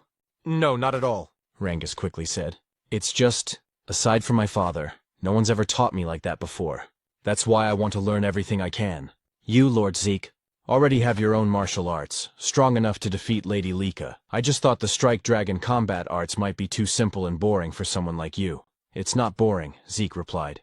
"Actually, I admire its stability. It reminds me of my own Dragon Destruction combat arts, though my children never liked that technique. They said it was too difficult and complicated." The Dragon Destruction combat arts was indeed a complex and demanding technique, but it possessed immense power. It consisted of 4 main forms, and during his battle with Lika, Zeke had created a 5th. Beyond that, there was even a secret, its final form, a terrifying and destructive ability, the same one he had once used to slay the divine dragon in his past life. He wondered silently how his descendants had handled his other dragon techniques over time. Perhaps they had modified them. The thought only made him more excited. "Anyway," he said, "since I've already mastered the Strike Dragon combat arts, I'll continue with my physical training." He smiled faintly. Everyone has their own way of learning techniques. But before he could continue, Rangus suddenly shouted his name. "Zeke, please, teach me. I know it's a shameless request, but I want to get stronger, even just a little." Zeke looked at him for a moment, then nodded. "All right, I'll teach you." Rangus blinked in surprise. "Wait, you mean it? You'll really teach me?" "Of course," Zeke replied. "Why do you look so surprised?" "You were the one who asked. I just didn't think you'd agree so easily," Rangus said sheepishly. "I'm not lying," Zeke said, "and I know you're worth teaching." Just then, Lika approached them. Though hesitant, she spoke up. "Zeke, I'd like you to teach me too." Rangus turned to her, startled. "You too, Lady Lika? Is there a problem?" she asked calmly. "Honestly, I used to think that no one my age could defeat me. As a candidate to become the next head of the Eldragon family, I was confident in my power. But yesterday's match? It shattered my pride. I still don't know how you managed to use Lightning Aura, or how you wield it even better than I do." Zeke sighed. "So now this is my fault?" he muttered half-jokingly. Determined, Lika continued. "I want to become stronger. Strong enough to defeat our older brothers. And you as well, Zeke. Please. Teach me." Zeke fell silent for a moment, deep in thought. Since Zeke didn't answer right away, Lika asked if he was really fine with it, even though he was also a candidate to become the next head of the Eldragon family. Rangus agreed with her, realizing that even though Zeke was an illegitimate child, Balza Eldragon was still his father, which technically made Zeke one of the successors, whether he liked it or not. Zeke calmly replied that he didn't mind, but the real question was whether Lika's body was in good condition to train, saying that from what he saw in their match, her injuries would normally take at least a month to heal. Lika shook her head and said she had already used a healing potion, so there was no need for him to worry. Zeke and Rangus exchanged a look, whispering to each other. Zeke asked if that medicine truly had such absurd effectiveness. But Rangus replied that if Zeke was referring to the basic potion given during the entrance exam, it definitely wasn't strong enough to heal Lika's wounds so quickly. Because she was the daughter of the family head, she must have used a much stronger kind of potion. Zeke sighed in amazement, muttering that this era truly was something else. Lika nodded, admitting that without the potion, she would have been bedridden for at least a month. But now, what mattered most was her request. Whether Zeke would agree to train her as well. She knew that he, too, needed to train, but she wanted to grow stronger under his guidance. Zeke agreed without hesitation, saying that he never turned down young people with ambition. Both Lika and Rangus were surprised by his answer. Lika pointed out that he was also young like them, while Rangus added that they were about the same age. Zeke chuckled and agreed. Then, with a teasing tone, Zeke asked if she was truly sure about having him as her instructor. After all, he was the one who defeated her. Lika replied firmly that she didn't care about that. She didn't have the luxury to be picky. If she wanted to become the next head of the Eldragon family, she had to become stronger, no matter what it took. Zeke remembered how, during their first encounter, she had mentioned her dream of becoming family head. He asked why she seemed so obsessed with that goal. Without hesitation, Lika answered that if she failed to become family head, she would only be used for a political marriage. She spoke bitterly, saying that in the best-case scenario, she'd probably be forced to marry one of her cousins. But the worst case would be marrying a man she didn't even know. Zeke's expression darkened, anger flickering in his eyes as he asked what she meant by that. Lika said it was natural, considering how valuable the Eldragon bloodline was, especially within the 4 branches of the family. Their source power was special. It could be used in countless ways. That's why the family was obsessed with keeping their bloodline pure. Rangus shuddered, sensing the terrifying aura that suddenly emanated from Zeke. His voice turned cold and sharp as he said that the Eldragon family had truly begun doing disgusting things like this. He clenched his fists, saying he would destroy such filthy and meaningless traditions. But before the atmosphere could grow heavier, several instructors arrived, immediately drawing everyone's attention. Lika blinked in surprise, wondering why they had come, while Zeke muttered that the timing couldn't be worse. He worried that they might have overheard what he just said. Then, from behind them, a woman with fiery red hair appeared. One instructor stepped forward and announced that starting today, they would have a new instructor. Despite how busy this person was, she had taken the time to teach them personally, so they should be grateful. As the red-haired woman approached, she reached out her hand toward Lika and asked if she was Lady Lika. Feeling a wave of danger, Lika instinctively leaped backward. Zeke stepped forward protectively, while Rangus grabbed onto his arm in fear. The red-haired woman smiled faintly, praising Lika's sharp reaction and saying her aura quality wasn't bad at all. Zeke frowned slightly. He hadn't even sensed her presence until now. Rangus nervously asked who she was. The instructor then introduced her as Lady Freya. Freya Thewinkick of the Black Dragon Corps. Freya gave a polite smile and greeted everyone, saying she was pleased to meet them all. She then looked straight at Zeke and asked if he was Lord Zeke. When he confirmed it, she asked if he wasn't surprised by her sudden appearance. Zeke replied calmly that nothing she did was surprising. Freya froze for a moment as Zeke's eyes began to glow faintly, and he commented that her stealth technique was rather interesting. Freya quickly realized why even the family head, Balza Eldragon, was interested in this boy. Meanwhile, Zeke analyzed her movements. He noticed her source power was concentrated in her lower body, following a flow pattern he had never seen before. That must be why her footsteps made no sound at all. A spark of excitement lit up his eyes as he wondered what kind of martial arts she used. Freya then took command of the class. She confirmed that she would be their new instructor. The students began whispering among themselves in disbelief. Lady Freya, the Tempest Wind, was known as one of the strongest warriors in the family. The other instructor confirmed that Freya was a 6-star practitioner under the Black Dragon Corps, the elite unit serving directly under the family head himself. The students were in awe, unable to understand why someone of her rank would come teach at their academy. Freya smiled faintly and said she would indeed train them, but under one condition. They had to pass a simple test. The students gasped at her words. She told them not to worry. The test was simple.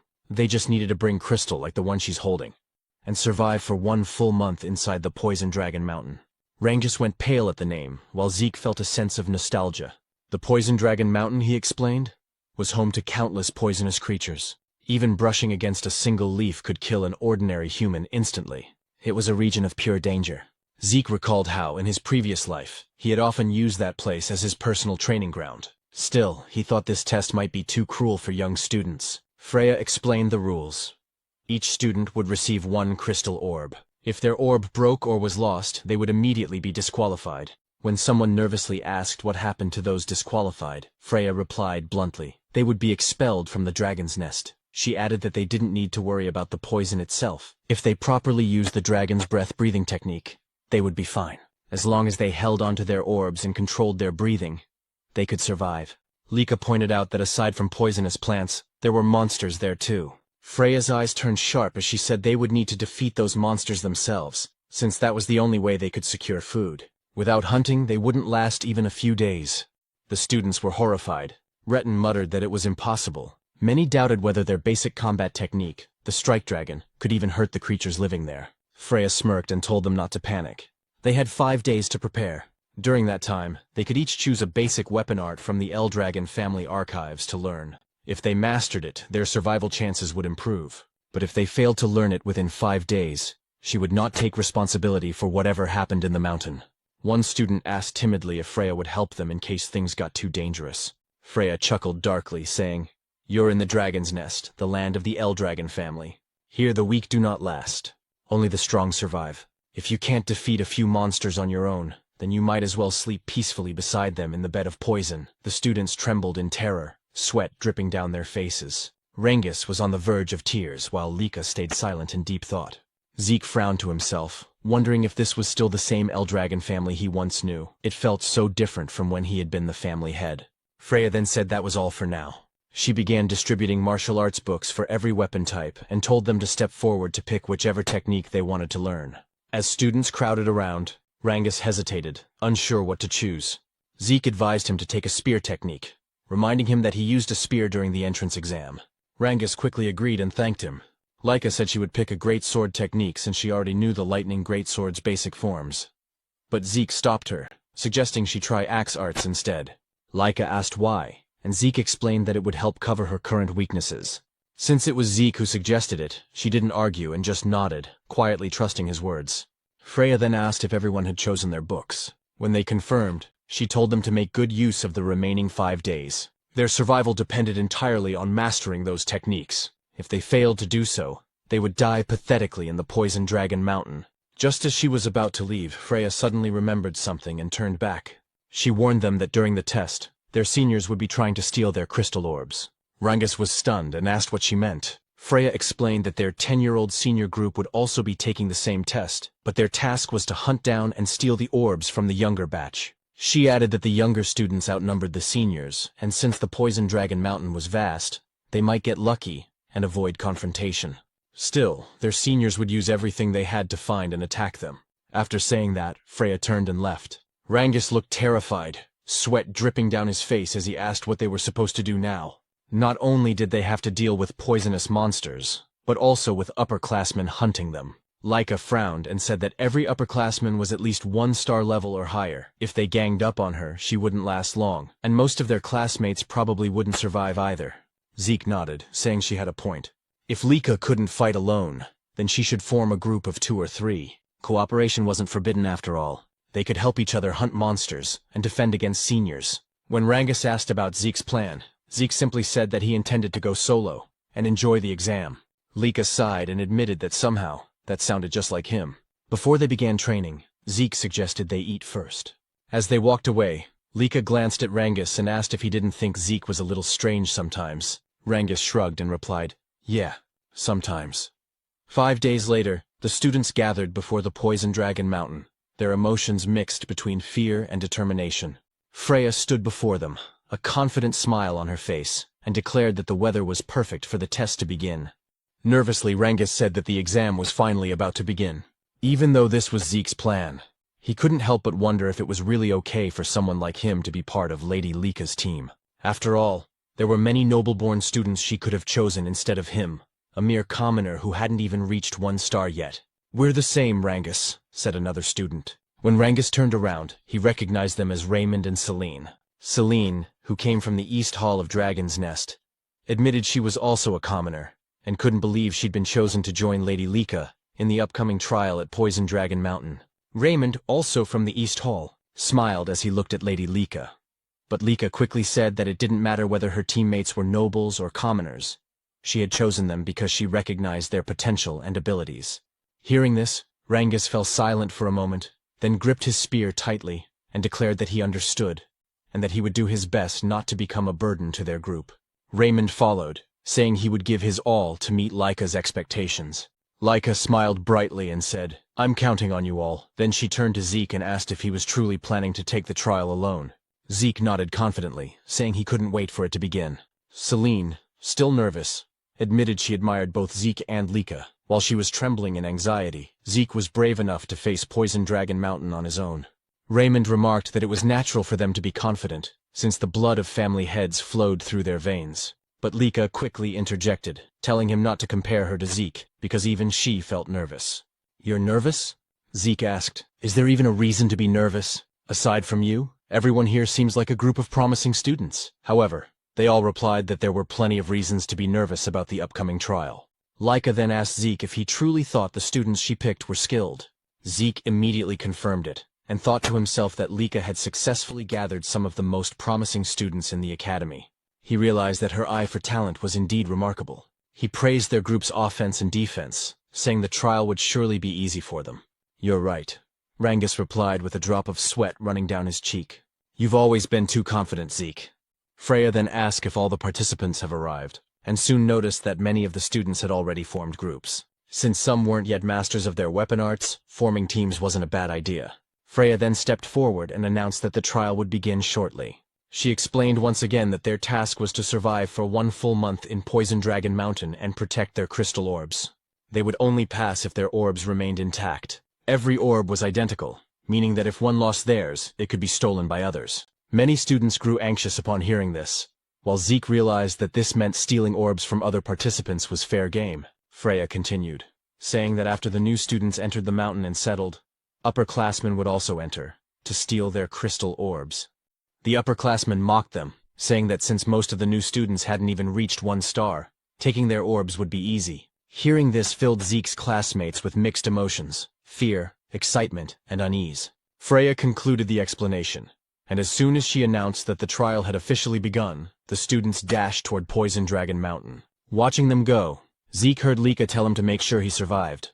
He smiled and said he would, but that they should survive as well. Laika then called out to her team, and as Zeke told them to be careful, Freya noticed him. "It's your turn to enter, Zeke," she said. "Right," Zeke replied, apologizing for getting a bit carried away. "Carried away?" Freya asked. "Aren't you nervous at all?" "No," Zeke replied with a calm smile before walking toward the mountain. Freya watched him go, thinking to herself that he was indeed a peculiar boy. That night, at the camp outside Poison Dragon Mountain, one of the instructors asked Freya if the new students would be all right. When she asked what he meant, he said the trial seemed too early for beginners. Another instructor agreed, pointing out that most had only been in Dragon's Nest for a few months, that few had achieved even 1 star, and that they lacked real combat experience. He wondered how many would actually survive. Freya reassured them, saying there was no need to worry. Although the mountain was filled with poisonous creatures, most of them were only 1 or 2 star level beasts, not strong enough to pose serious danger. With a cheerful smile, she said the students would do fine. Then, under her breath, she whispered that she would eventually release that thing. When an instructor asked what she said, Freya simply smiled and replied, "Nothing." She then announced that it was time for the upperclassmen to begin their part of the trial. The older students immediately ran off toward the mountain, their eyes gleaming as they carried their weapons. Watching them leave, Freya murmured, "I wonder how many will survive. I can't wait to see the results." Meanwhile, inside the Poison Dragon Mountain, as the upperclassmen began their hunt, one of them spotted their first target. It was none other than Zeke, still standing motionless at the foot of the mountain. "The newbies entered the mountain long ago," one said mockingly. "Is this guy stupid or what?" Another raised his crossbow and prepared to shoot. But before the arrow could reach him, Zeke effortlessly caught it mid-air. As the upperclassmen stared in disbelief, Zeke snapped the arrow in half and said, "I've been waiting for you." One of them asked what he meant, but another shouted that it didn't matter. Didn't they see how he caught that arrow? Without wasting a second, Zeke dashed forward, his eyes sharp with excitement. "Now then," he said with a smirk, "let's play together." In the deeper part of Poison Dragon Mountain, Celine and her group were under attack by the mountain's monsters. After Celine slew a massive frog-like creature, another one suddenly leapt from behind her. Raymond swiftly raised his shield, blocking the attack and saving Celine just in time. With a powerful swing, he bashed the monster to the ground and drove his shield straight into its body, killing it instantly. Seeing that Rangus was easily defeating his own opponent, Raymond smiled in satisfaction. Lika then praised them for their excellent teamwork, and Rangus gratefully thanked her. However, his eyes widened when he saw the mountain of slain frog monsters that Lika had single-handedly defeated. Selena, impressed, remarked that Lika's power was truly on another level, just as they had expected. Raymond agreed, saying that while they were busy fighting a few monsters, Lika had already wiped out most of them by herself. Lika simply shrugged, saying it was only natural. After all, she was a 2-star warrior, and these creatures were nothing more than a warm-up for her. She also noted that since the exam had started a week ago, everyone had improved significantly, especially Celine and Raymond, who had both reached 1-star level. Celine gratefully acknowledged Lika, saying they wouldn't have advanced so quickly without her guidance, and Raymond echoed her gratitude. Rangus, however, remained silent, quietly thinking how far he'd fallen behind now that both Celine and Raymond had achieved their first stars. Celine noticed his downcast expression, and gently told him that he would surely get stronger in time and reach 1-star level too. Raymond agreed, telling him to be patient and keep working hard. Hearing their encouragement, Rangus smiled again and thanked them both. Lika then spoke, saying that Rangus had managed to defeat 3 giant frog monsters even without a star, which was truly impressive. She added that before the exam began, Rangus had trained personally with Zeke and had already perfected his spear handling, so it was only a matter of time before he became a 1-star. Moved by her faith in him, Rangus nearly teared up. As Lika looked toward the sky, she noted that night was fast approaching and told everyone they needed to head back to base. Celine agreed, warning that Poison Dragon Mountain was far too dangerous after dark. While they were on their way back, Lika suddenly stopped. Rangus immediately asked what was wrong, but Lika didn't answer. Her expression darkened as she stared ahead, and demanded to know what a certain student was doing near their base. A moment later, a figure emerged from the tall grass. Rangus and the others were startled, and Celine and Raymond instinctively drew their weapons. The student stepped out with a smirk, holding his weapon loosely as he said he hadn't expected Lika to notice him so soon. Lika immediately recognized him as one of the upperclassmen and asked if he had come to steal their crystal. When he confirmed it, she realized that at last, an upperclassman had decided to attack their group, and this one was a 2-star. The upperclassman grinned, saying that their current exam required them to steal the crystals from first years, though he hadn't expected his first target to be none other than Lady Lika's group. Lika asked if he still planned to stay even after realizing whose base he had invaded. She warned him that a single upperclassman wouldn't stand a chance against her team, but the upperclassman's grin widened as his expression turned menacing. "Who said I was alone?" he replied. From the grass behind him emerged 3 more upperclassmen, all 1-star level. Their leader sneered, saying that even Lady Lika would have trouble fighting them since her teammates were nothing but burdens. Drawing his sword, he shouted for them to surrender and hand over their crystal orbs. He then charged at Lika with a powerful attack, but she evaded effortlessly and ordered Celine and the others to maintain their battle formation while she handled him. Meanwhile, Rangus, still without a star, struggled to defend against the attacks of his opponent. The upperclassman taunted him, saying it would be better to surrender and hand over his crystal. Rangus hesitated, unsure of what to do, until he remembered a conversation he once had with Zeke. Back then, Rangus had asked Zeke if there was any way for someone weaker, like him, to defeat stronger opponents. He admitted he was still starless, and worried that if stronger enemies appeared, he'd only drag his team down. Zeke's reply had shocked him. "Then you should surrender." Zeke explained that if the opponent was far stronger, 3-star or 4-star, then surrendering was the only logical choice, since a starless person could never hope to win. However, he added that if Rangus ever faced an opponent around 1-star level, there was still a chance. When Rangus asked how, Zeke simply said, "It's nothing unusual. You just have to exploit an opening." "An opening?" Rangus had asked, confused. "Exactly," Zeke replied. "If you can find and exploit an opening in your opponent's defense, you can defeat them, even if they're a 2-star. When Rangus asked how he was supposed to find such an opening, Zeke's answer was simple. Endure. Keep enduring until your opponent shows one. Rangus had been doubtful, but Zeke continued. There's no other way. You can't force an opening against someone stronger. You can only endure until they make a mistake. If you can't even do that, then defeating someone stronger will always be a fantasy for you. Zeke added, if your opponent is someone special like Lika, then you won't last long. But against an ordinary 2-star, you should be fine. He then told Rangus that confidence in his own strength was crucial, and gave him one last piece of advice. Don't overthink it. Don't think about how to create an opening or the difference in power. Just wait patiently, and when it appears, thrust your spear straight into it. Now, in the midst of battle, Rengus clenched his fists as Zeke's words echoed in his mind. Since he was weaker, he had no choice but to endure every attack and wait for the right moment. The upperclassman grew more and more frustrated as Rengus continued to withstand his blows. "Just fall down already," he shouted in anger, unleashing a powerful strike. But in that instant, Rengus saw it, the opening Zeke had spoken of. Without hesitation, he gathered all his strength and thrust his spear straight into his opponent's body. The upperclassman coughed up, collapsed, losing consciousness instantly. As he fell, a radiant light glowed on Rengus's chest, the mark of his newly awakened 1-star. Lika noticed immediately, surprised yet proud that Rengus had taken down his opponent. Meanwhile, the leader of the upperclassmen was in disbelief, unable to understand why Lika's power felt so overwhelming despite them both being 2-star level. Lika realized that ever since mastering the axe arts technique Zeke had recommended, she had learned to channel greater force and energy into her great sword, which explained the vast difference in power. She told her opponent that it was his misfortune to have chosen her group as a target. Then, summoning golden lightning around her sword, she declared, "This battle ends here." Her blade struck with blinding force, and the enemy leader fell unconscious. After ensuring the enemies were defeated, Lika rushed back to her team and asked if everyone was safe.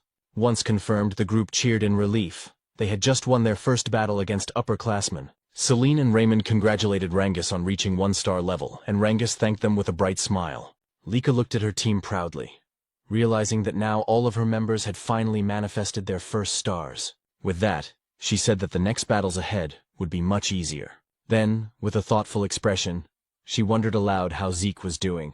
Meanwhile, elsewhere in Poison Dragon Mountain, a terrified upperclassman was running for his life. Tears streamed down his face as he muttered repeatedly, "Please don't come here.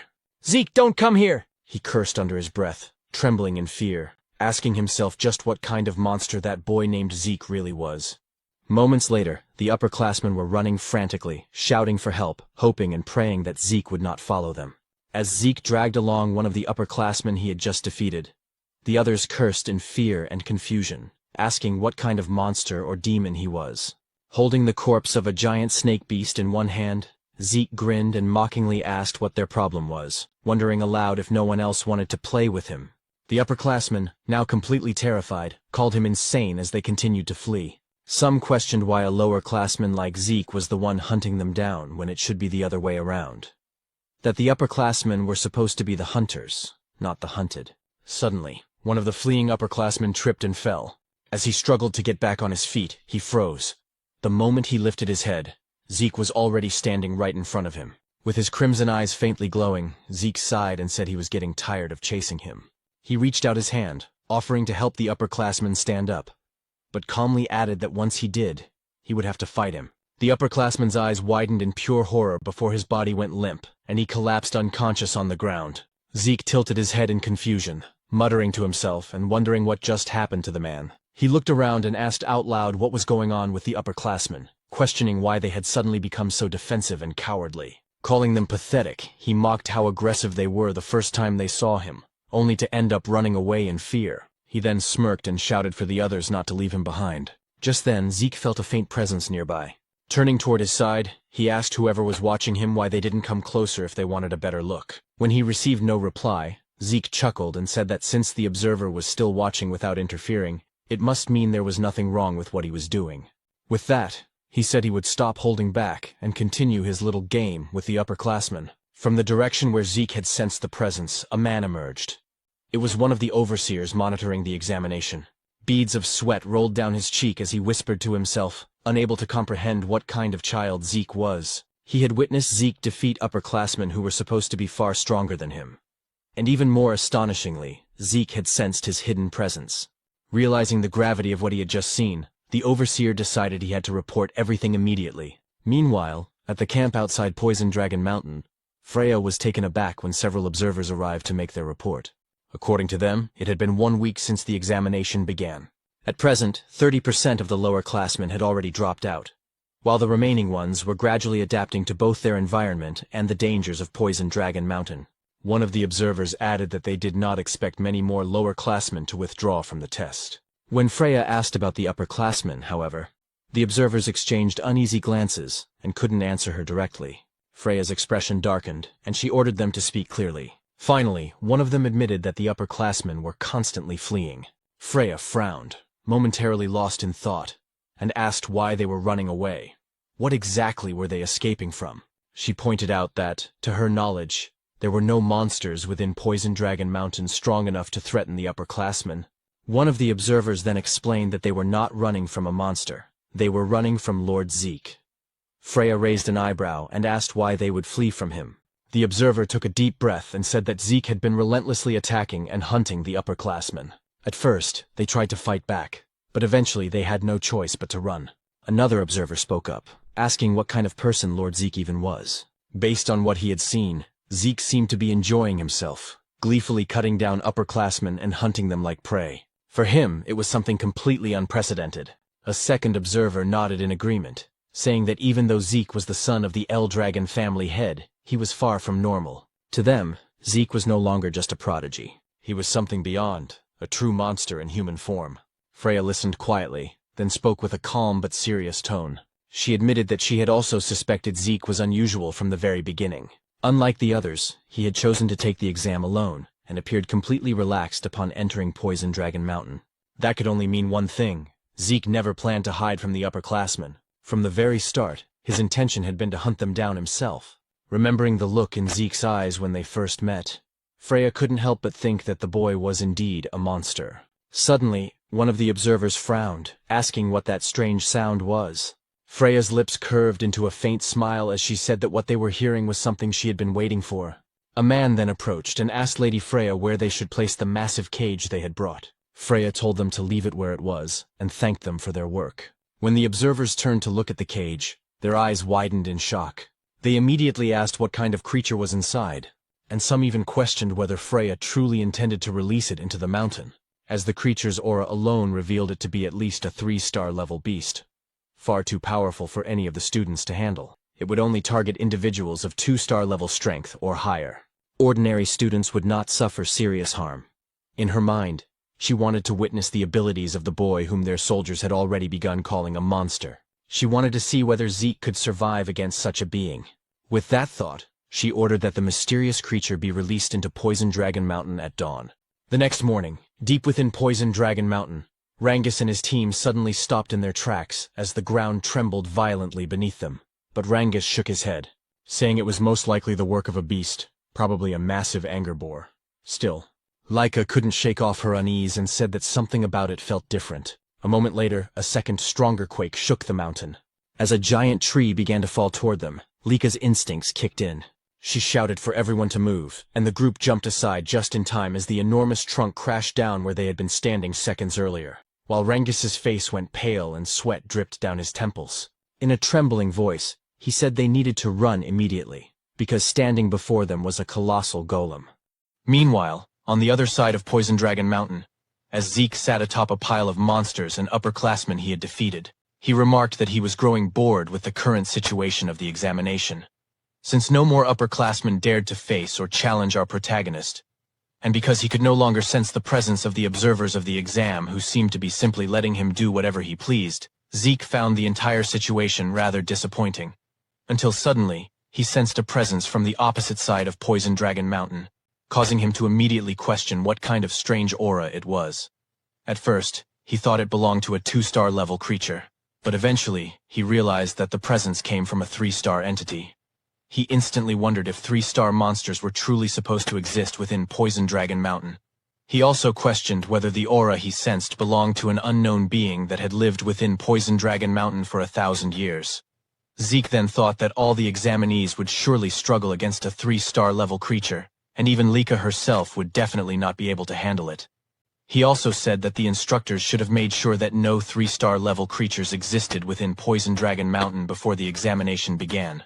But after pausing in brief contemplation, he questioned whether Freya and the other instructors had intentionally allowed a 3-star creature to remain on Poison Dragon Mountain as part of the exam. He then admitted that he had no idea what the instructors were thinking. Still, he found it perfect, because it meant he would once again have an opponent to entertain himself with. Zeke also realized that the presence he sensed was far from where he currently was, and he wondered aloud why the creature did not simply appear near his location. But he stated that he couldn't just sit and wait, and because he wished to face a 3-star level monster, Zeke declared that he would go to it, and that the creature should wait for him. Meanwhile, Celine had launched an attack toward the golem, but even with the full force of her strike, it had no effect. She couldn't believe that she failed to inflict even a scratch on the golem's body. Raymond also charged in and struck the golem with his shield using all his strength, yet his attack was just as ineffective as Celine's. This prompted Lika to use her aura and lightning to attack. After noticing that the golem's arm had sustained a scratch, Lika concluded that with aura, she was able to cause damage to the golem's outer shell.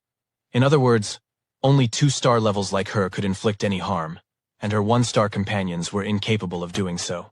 Rangus immediately called out to Lady Lika to ask what they should do next. Lika instructed them to listen to her orders. She said that after she gained the golem's attention, they would need to seize the opportunity to escape. However, Rangus insisted that they could not do that, nor could they abandon Lady Lika to face the golem alone. Lika told them that they would only become burdens to her in the fight, and she ordered them to observe the golem's arm that she had previously attacked.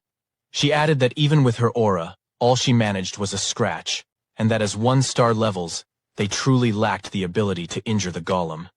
Raymond admitted that while they indeed could not injure the creature, they could still support Lika in battle, ensuring that every attack she launched would land successfully.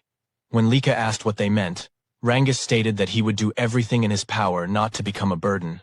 Selene agreed, saying that if they worked together to make sure Lady Lika's attacks hit their mark, then they would surely gain a chance to win. Because of the determination and trust her companions showed her, Lika couldn't help but smile, saying she understood what they wanted. She said she would rely on them to provide support so her attacks would land. As Lika gathered her aura and lightning into her sword, Raymond prepared to defend, while Rangus and Celine readied themselves for their offensive support. After Lika finished concentrating all her power into her sword, she instructed them to begin their renewed assault on the golem. Lika quickly advanced to the front to face the golem, but the creature immediately launched an attack toward her. Raymond used his shield to protect her, but because he was still only a 1-star level, he struggled to withstand the golem's 3-star power. Rangus and Celine dashed forward to attack the golem and draw its attention away. Meanwhile, Lika swiftly moved behind the golem to deliver her strike. She unleashed her lightning great sword technique, Heaven's Thunder, striking the golem from behind with her full strength. A powerful explosion erupted within the forest of Poison Dragon Mountain. After Lika managed to knock down the golem, and once the smoke had cleared, the damage she had caused to the forest was evident. Rangus immediately approached her to ask if she was all right, and Lika said she was fine, though she had used up all the source power in her entire body. She then asked how Raymond was doing. With Celine supporting him, Raymond replied that he was doing all right as well. But when Lika said that they should return to their base, she suddenly sensed the golem's presence again behind them. She quickly shoved Rangus away, resulting in Lika being the one seized by the golem. As the golem held her, she couldn't believe that it was still capable of moving. She realized she had grown too complacent after her attack. Celine also couldn't believe that after being hit by Lika's full power strike, the golem was still alive and able to move. Rangus immediately tried to save Lady Lika by attacking the golem with his spear, but the golem swung Lika rapidly, preventing him from landing a blow. As Rangus grew increasingly concerned for Lika, when the tree struck the golem, it released Lika from its grip. Rangus and Lika immediately recognized our protagonist upon hearing his voice. But instead of checking on Lika's condition, Zeke was far too delighted by the sight of the monster. Just moments before Zeke arrived at the location where he sensed the presence of the golem, he caught sight of a golden lightning aura. He immediately realized that this aura belonged to Lika, and he couldn't believe that Lika's group would be the first to encounter and clash with the monster. As Zeke continued sprinting at full speed, he said that in his previous life, he could have reached the location of the aura he sensed in an instant. But now, he could do nothing but run toward the monster's location, something he found utterly pathetic in his current state, and after pulling it out from the ground, to hurl the massive tree toward the monster. While watching the tree fly through the air, Zeke commented that the result of the new technique wasn't bad at all. He also said he didn't make a wrong decision learning it, because with his current body, he would definitely need this technique, the technique known as nurturing dragon throwing arts. According to Zeke, the basic Eldragon combat manuals were given to them as preparation for the exam. The nurturing dragon combat arts, much like the strike dragon combat arts, didn't contain battle techniques but instead basic movements and source power flow simple instructional texts. But they were perfect for him, especially since in his previous life he had been a long-range fighter possessing a body similar to melee fighters. However, he quickly realized that throwing a tree at the monster wouldn't be enough, so Zeke resumed running toward Lika's location, immediately asked if they were all right. He also said the creature was strange because he could sense its presence, yet he couldn't detect any life force within it. As the golem rose again, it immediately launched an attack toward Zeke, prompting Lika to shout an alarm, with Rangus warning that the golem was extremely dangerous. But even though the golem unleashed a powerful attack, Zeke casually caught its fist with one hand, remarking that the creature was indeed tough. Because of the golem's hardness, Zeke quickly realized that he needed to use aura in order to gradually break through its defenses. With a swing of his arm as he pushed away the golem's fist, he commented that fighting and defeating the golem using normal methods would be too boring. Lika, exasperated, said that Zeke was always too reckless, while Rangus couldn't believe that Zeke actually found the golem boring to fight, considering their group had nearly died and struggled greatly against it. When the golem prepared to attack Zeke again, he immediately noted that because of its large size, the creature was definitely dangerous. Even so, he didn't hesitate to raise his arms and block the attack head-on, resulting in a powerful impact that shook the area. While defending himself, Zeke stated that the place was too dangerous, so they needed to move away. Lika's group immediately obeyed Zeke's order and hurriedly evacuated the battlefield. Once they were far enough, Zeke gathered momentum and threw the golem with tremendous force. As the creature crashed away, he remarked that its outer shell truly was extremely durable. While gathering aura into his fist and rushing forward, Zeke said he wanted to know if the inside of the golem's body was as tough as its outer shell. After leaping into the air, he declared that it was time to find out whether its interior was just as hard. He then activated the first form of the Dragon Destruction Combat Arts Burst World, striking the monster and causing a massive explosion upon impact. In Zeke's mind, instead of dragging out the battle by slowly breaking through the golem's defenses, it was better to use Burst World to inject source power into the monster's body and destroy it from within. After confirming that his plan and attack worked, Zeke was overjoyed, saying that fighting this way made the battle far more enjoyable. Meanwhile, 1 month later, at the Eldragon State main building, Zeke was irritated as he questioned why he had been summoned and had his training interrupted. It was then explained that the 1-month exam at Poison Dragon Mountain had concluded safely. After the 3-star golem attack, no other serious incidents had occurred. The number of 7-year-old class members had dropped to 30% from the beginning, due to the harsh environment of Poison Dragon Mountain, but because they were exposed to constant danger and the brink of death, the remaining 30% of the 7-year-old class achieved good results and reached 1-star level. And after the exam ended, Zeke was directly summoned by Balza Eldragon of the Eldragon family. As they walked through one of the hallways in the main estate, Zeke asked what the family head wanted from him. Freya was displeased that Zeke referred to the family head simply as head, so she requested that he address the family head as Master Head. Although Zeke argued that it was practically the same, Freya immediately confirmed it. She said that the purpose of the upperclassmen exam was for them to attack the lowerclassmen and steal their crystal orbs. But Zeke, a lowerclassman, did the opposite by attacking the upperclassmen, something they never expected. Freya added that because of Zeke, not a single upperclassman managed to steal a crystal orb from any lowerclassman, and so the upperclassmen had to retake the exam. Zeke argued that attacking upperclassmen wasn't forbidden, but Freya replied that no one would ever expect a lowerclassman to muster the courage to attack an upperclassman before he faced the Master Head. Once again, Freya reminded Zeke to fix his attitude and the way he spoke in front of the Master Head, especially when speaking directly to him. However, Zeke simply asked why, and Freya replied that even though he was still young, his terrible attitude could get him killed. After they reached the door, Freya knocked immediately, and after addressing Balza as Master Head, introduced herself as a member of the Black Dragon Corps, Freya Winkick, and stated that they had come in response to the Master Head's summons.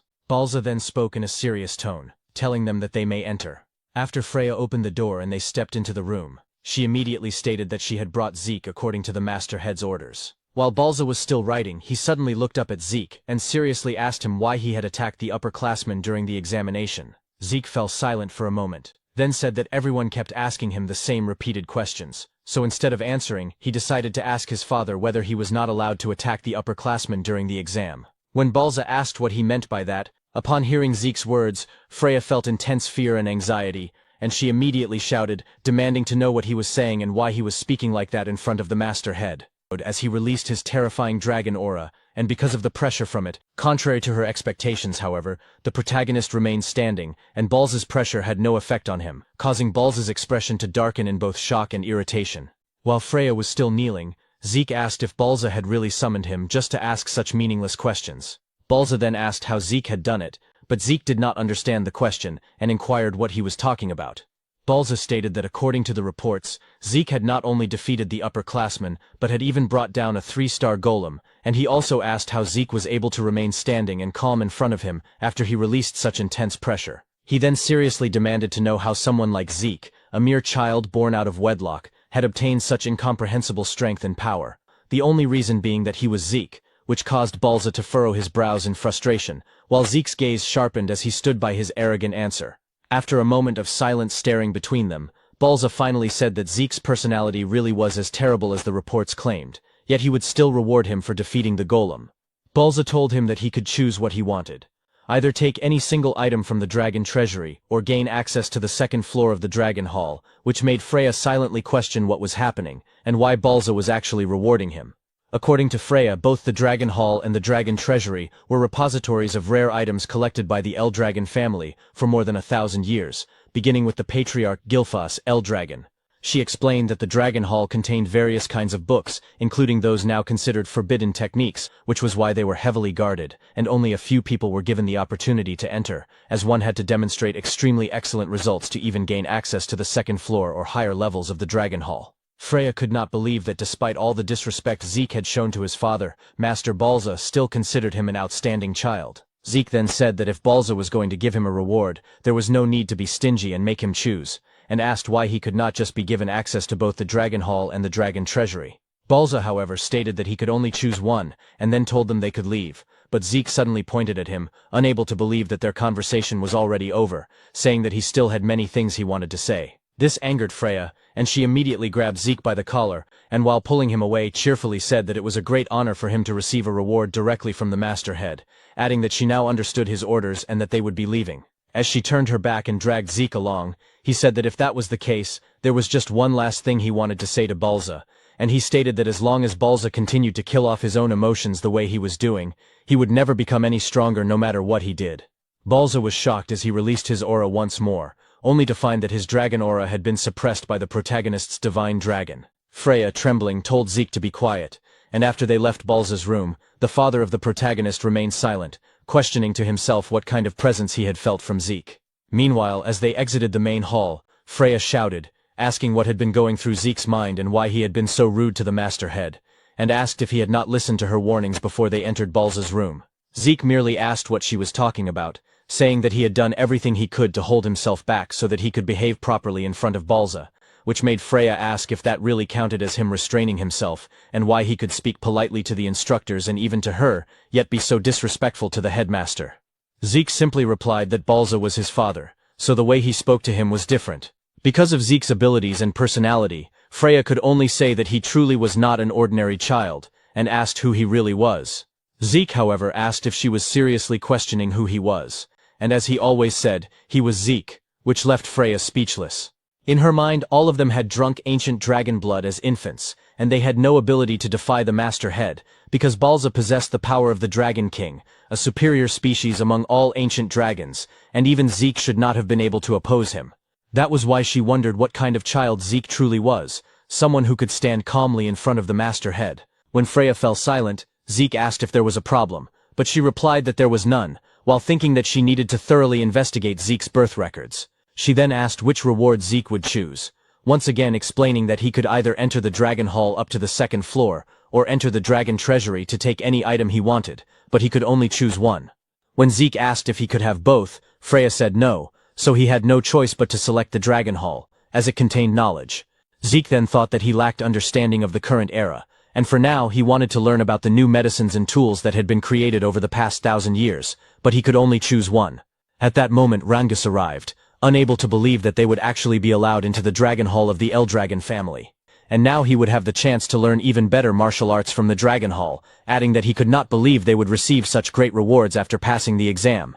Soon after, Laika also arrived, excitedly wondering how much knowledge she would be able to absorb before the time limit ended, and saying that she would need to read with all her effort. When Zeke asked if there was a time limit to their stay in the Dragon Hall, Laika replied that even though they could only enter the first floor, the basic rules were the same as the higher levels. She explained that each of them would be allowed to borrow one book from the Dragon Hall, but they could read as many others as they wanted, as long as their time had not run out, so managing their time inside would be extremely important. Zeke simply responded with an "I see." Laika then mentioned that she had heard Zeke had been given a choice for his reward, and asked why he had chosen the Dragon Hall instead of the Dragon Treasury, saying that based on what she knew about him, she thought he would choose the Treasury.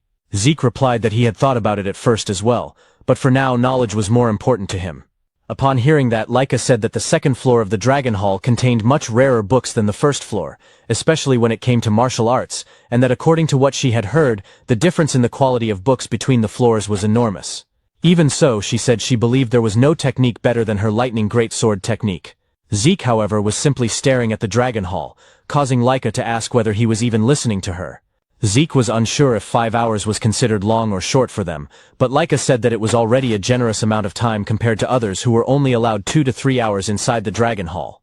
She then said that the first thing they had to do was decide which book they wanted to borrow, and after that they should use the rest of their time to read as many other books as possible. Ranjis mentioned that he had heard of talented people who could read multiple books at the same time, but his current goal was simply to find a martial arts book that suited him before their time ran out.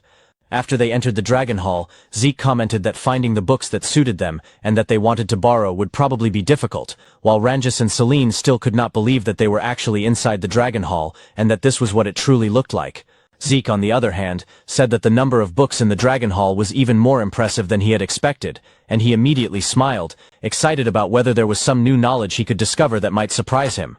At the moments after our protagonist finished choosing and reading some of the books he wanted to read, it was as if he had been struck by lightning from the shock, wondering what kind of new information he was discovering. Because of the overwhelming amount of new knowledge he was uncovering, his mind struggled to process everything all at once. Eventually, Zeke simply lay down beside the books he had already finished, saying that the events of the past 1,000 years were terrifying. 900 years ago was the first time the dimensional wall was torn after a rift appeared. Beyond that rift lay a chaotic world now known as the Chaos Realm. In the Chaos Realm, monsters known as Chaos roamed freely, and there were also humans in that world who possessed powerful source power and continued to fight these Chaos. After the Eldragon family learned about the existence of these people, they cooperated with them to fight against the Chaos.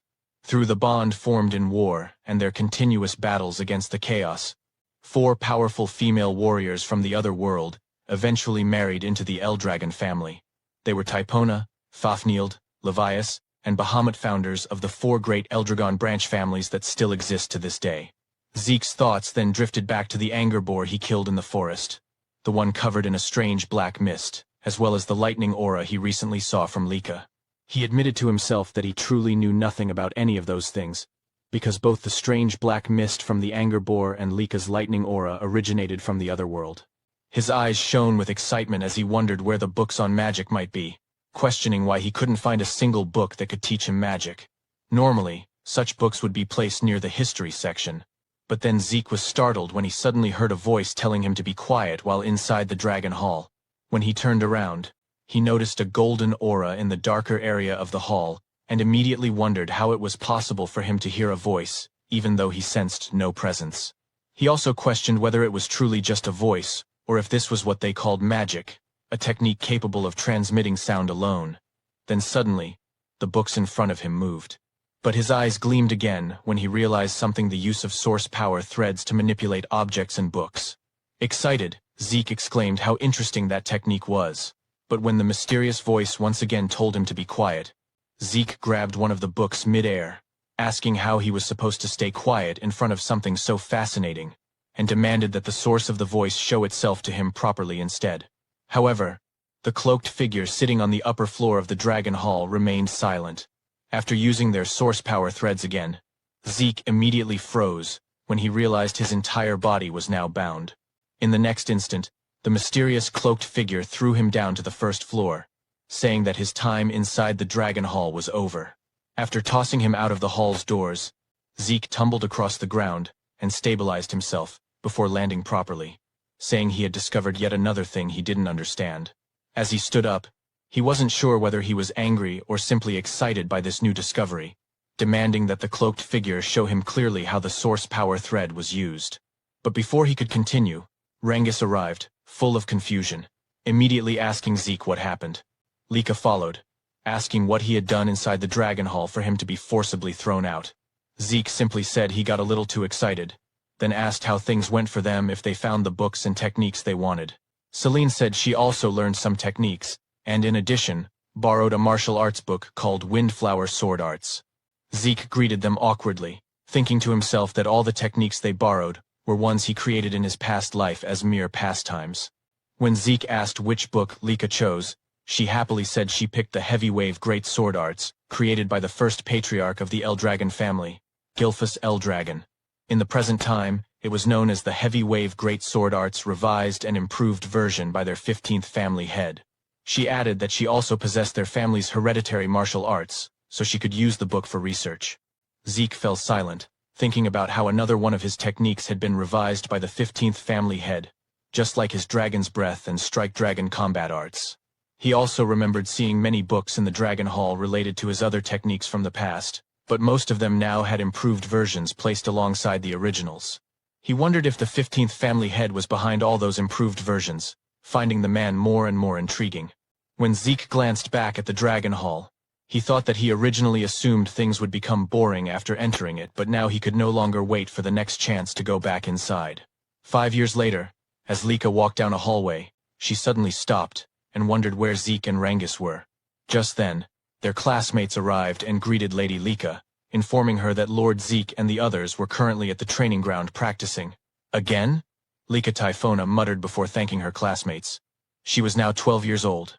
When she arrived at the training ground, she immediately saw Rangus, Reynold, and Celine preparing to attack our protagonist Zeke, who was now also 12 years old.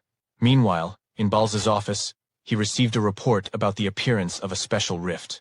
When he asked the person on the other end whether the report was truly reliable, it was immediately confirmed. The man reporting was Ein, captain of the Black Dragon Corps, who stated that according to their investigation, there was roughly an 80% chance that water magic existed inside this newly appeared special rift. According to Balza, anyone who drinks magic water becomes a mage, because those who consume it gain a special constitution that allows them to convert source power into a different force known as mana. He further explained that the emergence of mana-based magic introduced entirely new techniques to the world, and at the same time sparked fierce territorial struggles over the sources of magic water, known as magic springs. In this age of magic, the number of mages directly determines a house's military strength. However, within Eldragon territory, not a single magic spring existed.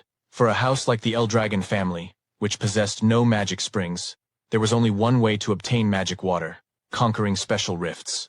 Even so, in terms of sheer numbers, they were being overwhelmed by other houses that owned magic springs.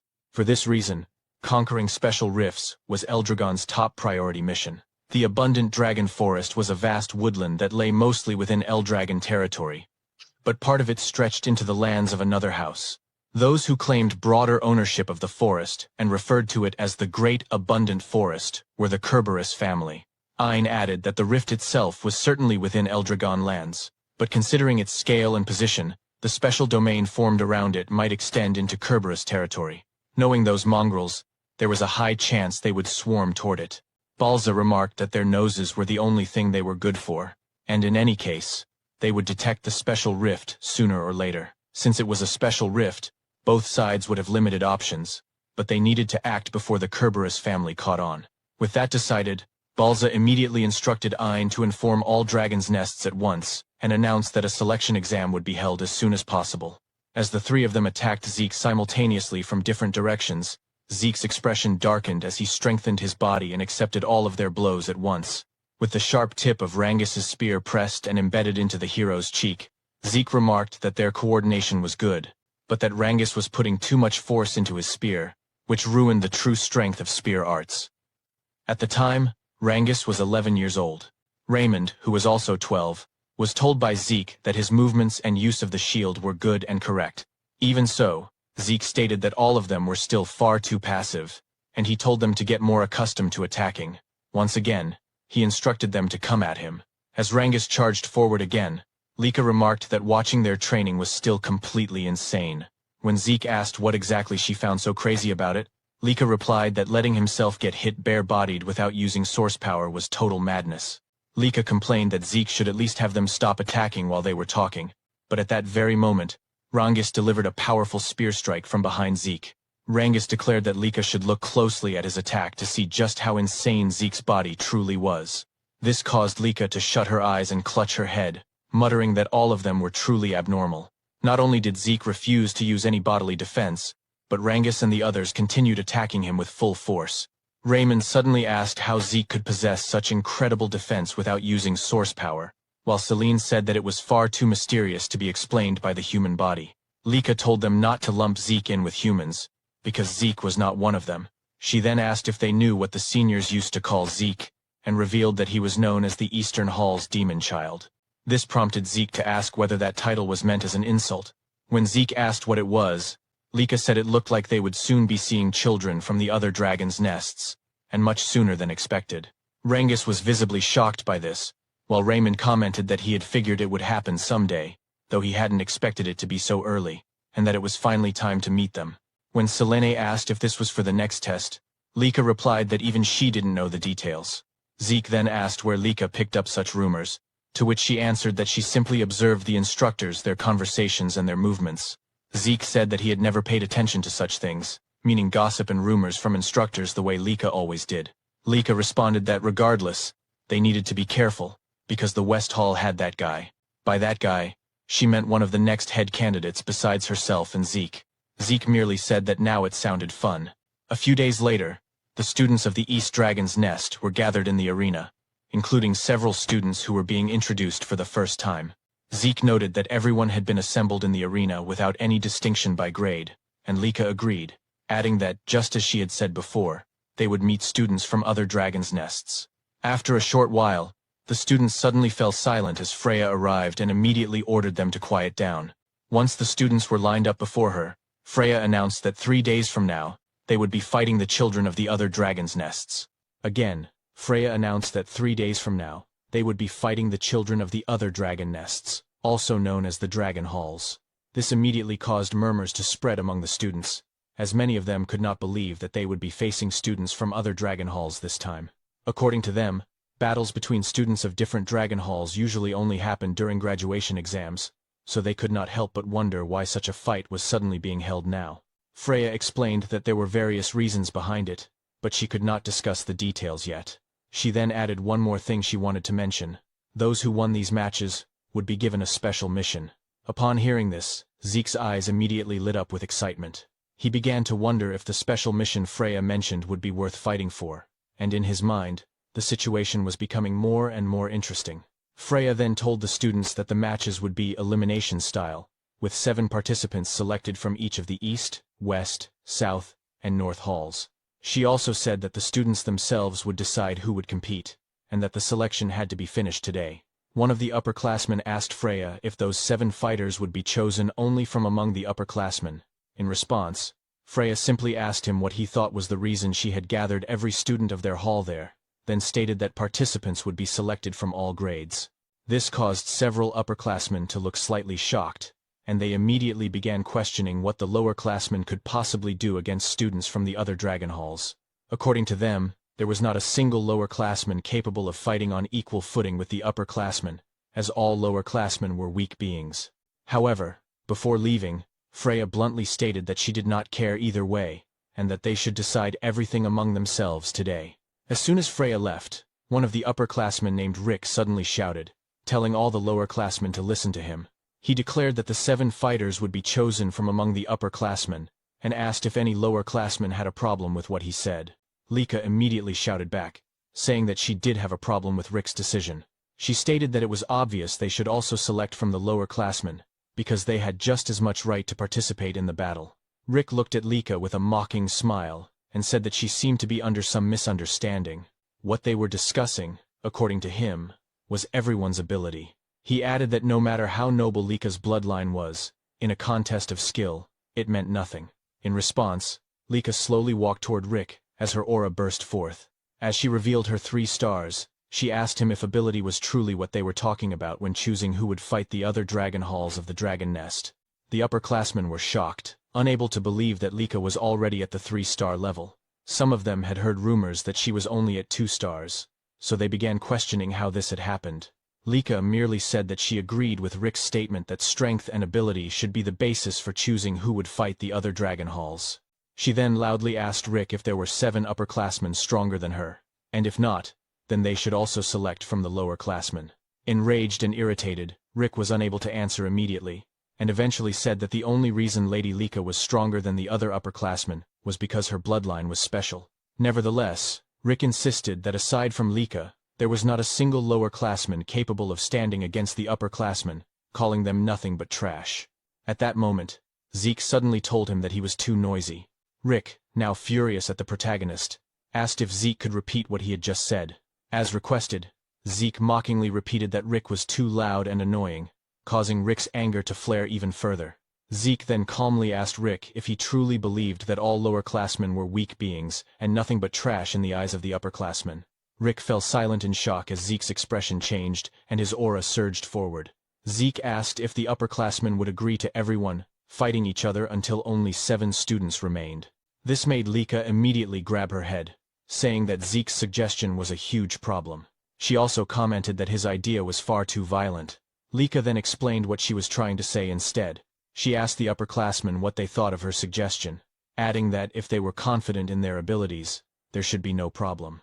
Rick agreed to Lika's proposal, even though he thought it would only be a waste of time, as they needed to focus on their training. As the upperclassmen turned away, Rick glanced back at Lika and Zeke. Lika then asked Zeke if he would join the preliminaries, and Zeke immediately confirmed it. He also said that Rangus, Selene, and Raymond should join as well. The 3 were slightly shocked, and Rangus quickly asked if Zeke was serious about making them join the preliminaries and fight the upperclassmen. Zeke confirmed it without hesitation. He said that they had been training with him all this time, and if they could not show the results now, then when would they ever be able to show them? Selene commented that the pressure of fighting upperclassmen was insane, while Raymond simply said that since Zeke had already decided, all they could do was give their best against the upperclassmen in the preliminaries. Lika then said that it seemed she would once again be fighting alongside her teammates, and she immediately asked the other lowerclassmen if any of them also wanted to join the preliminaries. However, the other lowerclassmen were too nervous, whispering among themselves and saying that they had no chance of winning against the upperclassmen, especially since there were 3-star levels among them. Hearing this, Zeke let out a sigh and asked his fellow lowerclassmen why they lacked motivation. He told them that fighting stronger opponents was where they gained the most, and added that for now, he wanted to see the so-called abilities of their upperclassmen. Zeke noticed the reactions of Rangus and the others, so he asked them why they looked so gloomy and whether they were worried about the battle. Rangus immediately confirmed it, saying that their opponents were all 3-star upperclassmen, so it was only natural to feel worried. Zeke then reminded them that they had trained hard with him for the past 5 years and had done well in their training. Because of that, he said, they needed to have more faith in themselves. Selene and Raymond were immediately encouraged by Zeke's words and reminder, while Rangus still could not completely shake off the nervousness he felt about the upcoming fight. Suddenly, one of the upperclassmen shouted, telling them to stop chattering because they were just wasting precious time, and that upperclassmen did not have time to waste on lowerclassmen. He told them to hurry up and start the fight already, saying they would teach the lowerclassmen their proper place. However, in less than a minute, and how the lowerclassmen had managed to defeat the upperclassmen so easily. Some of those watching even wondered if the upperclassmen were really this weak this year, but others said it was not that the upperclassmen were weak, rather that the lowerclassmen they faced were simply monsters. In Zeke's mind, Rangus's deflection techniques and his eye for spotting openings had become much sharper, and Zeke thought it was impressive how Raymond could smoothly switch between his shield and sword arts. According to Zeke, all of them had shown magnificent results from their training, and at this rate, if they gained confidence through real combat, it would only benefit them further. While the other upperclassmen were still in disbelief at the speed and ferocity of the fight they had witnessed, Lika commented that she believed it was only right to defeat her opponent decisively in order to teach them a lesson for their arrogance. Zeke walked toward him and said that Rick was naive, because even after seeing the results with his own eyes, he was still spouting such nonsense. As Zeke approached Rick, he said that age and the number of stars were merely indicators, because in actual combat, the strong were simply the victors. Zeke added that if the upperclassmen were weak, then they would lose, and that was all there was to it. Rick fell silent for a moment when Zeke told him not to lose sight of the essence of strength, because in combat, strength was simply whether one could win or not, and nothing more. Rick then shouted again, telling Zeke to shut up and demanding to know who Zeke thought he was. Rick said he was an upperclassman, so a brat like Zeke should not try to twist logic because it would not work on him. He added that he had been going easy on the lowerclassmen because they were just kids, but because of Zeke's words, it was now too late for Zeke to cry later, as he would not hold back anymore. Zeke simply replied that he was already tired of their war of words. He said that children should act like children and move their bodies before their mouths, and since only the two of them were left in the arena, he asked Rick to show the martial arts he had mastered and was so proud of, as well as how much he had trained. This only made Rick boil with rage, shouting at Zeke not to underestimate him. Rick immediately charged forward with his great strength technique, using all his power. However, before Rick's attack could even land, Zeke's eyes suddenly emitted a golden light, and with a single punch to Rick's face, Rick was sent flying across the arena. After that, Zeke even laughed, saying that Rick had indeed trained well. Because of Zeke's remark, the entire audience fell silent, as did Rick, who remained kneeling on the ground. Other students quickly agreed with Lika's comment that Zeke was truly ridiculous for saying Rick had trained well, because before Rick could even show the results of his training at the Dragon's Nest, he had already been defeated by Zeke. Meanwhile, at the West Hall training grounds, students could be seen groaning in pain, clutching various parts of their bodies from the injuries they sustained after the battle. One man said that every single one of them was useless. This man was one of the candidates for the next family head, Vanille Fafnilde El Dragon. Soon after, other students arrived, and one of them addressed him as Lord Vanille, reporting that the selection here was already complete. This man, Alan, Vanille's right-hand man, was a 3-star level, and behind him were the other 3-star students who had passed the selection. Retton immediately bowed and thanked Vanille, thinking to himself that Lord Vanille had acknowledged his strength, and that with Lord Vanille here, there was no way the West Hall would lose to the other halls. Retton also believed that if they achieved great results in the special mission, Lord Vanille would become the next head of the Eldragon family, and when that happened, he would become a direct subordinate of the family head. Alan then stepped closer to Vanille and said there was something he needed to inform him about. When Vanille asked what it was, Alan whispered that apparently Lady Lika would be participating in the East Hall's selection team. This made Vanille scratch his head in irritation, and with annoyance clearly visible on his face, he said that Lika was an endlessly annoying pest to him. He then stood up and said that it did not matter, because no matter how excellent Lika was, they would be the ones to win. Vanille declared once more that they would win and complete the special mission, and prove to his older brothers that the seat of the next family head truly belonged to him. On the day of the selection, all of the participants gathered, along with the students of Dragon's Nest from the various dragon halls. Because of the sheer number of students who came to watch, Rengis couldn't help but feel nervous as he muttered that there were so many people in the arena. Lika then explained that most of the students from the different halls had gathered to witness the selection, and she also added that since some kids had dropped out during the exams, she could say that the number of students had already been greatly reduced, asking Rengis if he agreed. Instead of answering her question, Rengis thought to himself that Lika was right, and that those who had dropped out of Dragon's Nest weren't here because they were called pseudo-dragons, just like his dad. Lika immediately noticed the sadness on Rangis's face, so she quickly changed the topic, patting him on the back, as she said that what mattered was that they had been chosen as representatives of the East Hall, and that they should be proud of themselves. Rengis immediately agreed and said that he would do everything he could in the upcoming selection. Soon after, they noticed their protagonist standing quietly among the participants of the selection. When they approached Zeke, Rengis immediately asked if something was wrong, while Lika also remarked that Zeke seemed unusually quiet today. Zeke replied that there was no problem, and that he was simply gauging the fighting strength of the students around him. Suddenly Rengis collapsed in shock when they heard a loud voice saying, as expected of Lord Zeke, to think that he can also do such a thing. When Zeke turned toward the source of the voice, he saw 2 students running toward them. At the same time, Zeke casually remarked that things had certainly changed. The 2 upperclassmen, who were also members of the selection and were currently running toward him, immediately agreed with what Zeke said. Rick added that after their battle, they had reconsidered their way of thinking, and even though he was part of Eldragon, he genuinely respected the strong. Zeke simply replied that it wasn't a bad thing, so it was fine. Meanwhile, Rengis burst into tears as he clung to Zeke's legs, saying that he was truly shocked by Rick's sudden shout. As they helped Rengis stand up, Zeke thought to himself that every participant in the selection from the different dragon halls was at the 3-star level except for those from the East Hall. As he expected, there were no 4-star students among the participants, but there were several who already had 1 foot in that realm. That was why Zeke was excited to see what kind of techniques he would witness this time.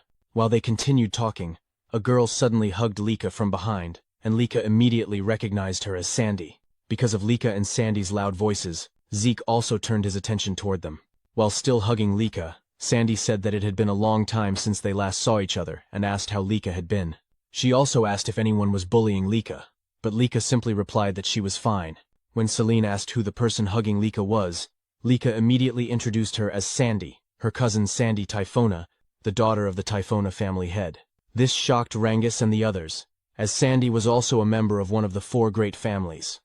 With a serious tone, Sandy asked Lika who these kids were, and Lika answered that they were her companions and also her friends. Sandy then asked if Lika was sure they were her friends, saying that while it was good to get along with other kids, they lacked the ability to be Lika's companions, since Lika was one of the candidates to become the next family head of the Eldragon family. When Sandy asked who he was, Lika quickly said that he was Zeke, and also one of the candidates like her. Sandy then asked if he really was a candidate, and whether he was the rumored illegitimate child of the current family head. She bluntly stated that she never thought a mere bastard like Zeke would still be alive. Despite Sandy's harsh words, Zeke remained smiling. While Lika was clearly shocked, Sandy also remarked that Zeke's group was of poor quality, as none of them were even 3-star level, and asked if the East Hall students were really that weak now. Zeke suddenly cut in, pouting slightly as he warned Sandy that if she kept looking down on them the way she was now, she would end up having the rug pulled out from under her. Sandy's expression immediately darkened, her eyes narrowing as she asked Zeke to repeat what he had just said, questioning whether a mere illegitimate child with no backing other than the family head's blood was actually daring to lecture her. Zeke calmly replied that what he said wasn't advice, but a warning. This caused Sandy to flare up in anger, but another student quickly stepped in and said that Sandy shouldn't cause trouble for the other teams. As Rangus tried to recall who Aegis was, Sandy told him not to interfere, saying that they were in the middle of an important conversation.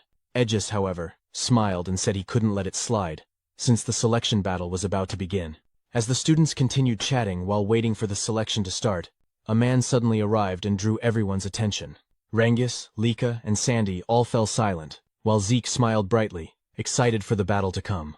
The man who announced that the selection battle would now begin was none other than the captain of the Gold Dragon Corps, Teach Mentric, also known as the Educator. According to him, the 4 halls would be split into 2 groups, and the halls that emerged victorious from each group would face each other in the finals. He added that the battle format would be 1-on-1 duels, where each hall would send out its fighters one at a time, following a predetermined order of the 7 participants from each hall.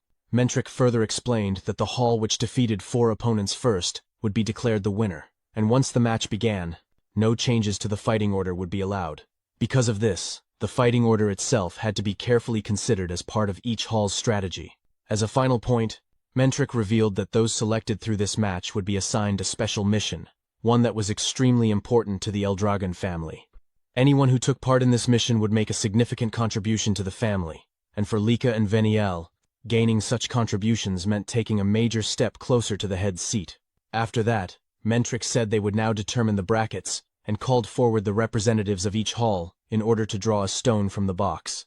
As Veniel approached the officer holding the box, he immediately reached inside and took a stone. Afterward, Mentric promptly sent him back to his position. As Veniel walked away, a bead of sweat rolled down Lika's face as she stared at her older brother. Zeke quickly noticed this, and asked Lika if she knew that man. Lika immediately confirmed it, and told Zeke that the man was the West Hall's head candidate she had mentioned before, none other than Veniel Fafniled Eldragon. "I see," Zeke replied simply, a faint smile forming on his face as he thought about it. Aside from Veniel, the West Hall had many strong warriors overall. Not only that, Zeke could also tell that the other halls were well trained too, though everyone could clearly feel the difference in power between them. According to Zeke, Retin already had considerable skill during the entrance exam, but to have reached the 3-star level at the age of 12 made Zeke smile, thinking that Retin must have trained extremely hard as well, and his expression darkened with hostility as he questioned why Rangus was even included in the current selection. Because of this, Rangus once again felt nervous. When Raymond noticed it, he immediately asked if Rangus was okay. Soon after, Mentric called the representative of the North Hall. After Aegis drew a stone from the box, Mentric then called the representative of the South Hall, who likewise took a stone. Finally, he called the last representative from the East Hall. When Lika heard this, she immediately told Zeke that he was being called forward, causing Zeke to look at her in confusion as he asked why he had to be their representative. Lika calmly replied that the reason was simple, it was because he was the strongest in their group. Eric and the others immediately agreed with her, while Zeke questioned whether, in situations like this, it would be better to send the youngest member of the group instead. Lika merely asked what he meant by that, then added that they were all about the same age anyway, before ordering Zeke to go forward and take a stone. With no other choice, Zeke accepted his role as the East Hall's representative and stepped forward. However, Sandy suddenly questioned why an illegitimate child like Zeke was chosen as their representative instead of Lika herself. Lika simply replied that it was because Zeke was the strongest among them. Even so, Sandy did not believe her. According to Sandy, Zeke was not even at the 3-star level like Lika. She also reminded Lika that the selection was effectively a head candidate battle between her and Vanille, and that at this rate, Lika would surely lose. Lika merely smiled and said that it was fine and that there would be no problem, confidently declaring that their team was strong. After Zeke took the last stone from the box, Mentric instructed each hall's representative to channel their source power into the stone they had drawn, turning either blue or red.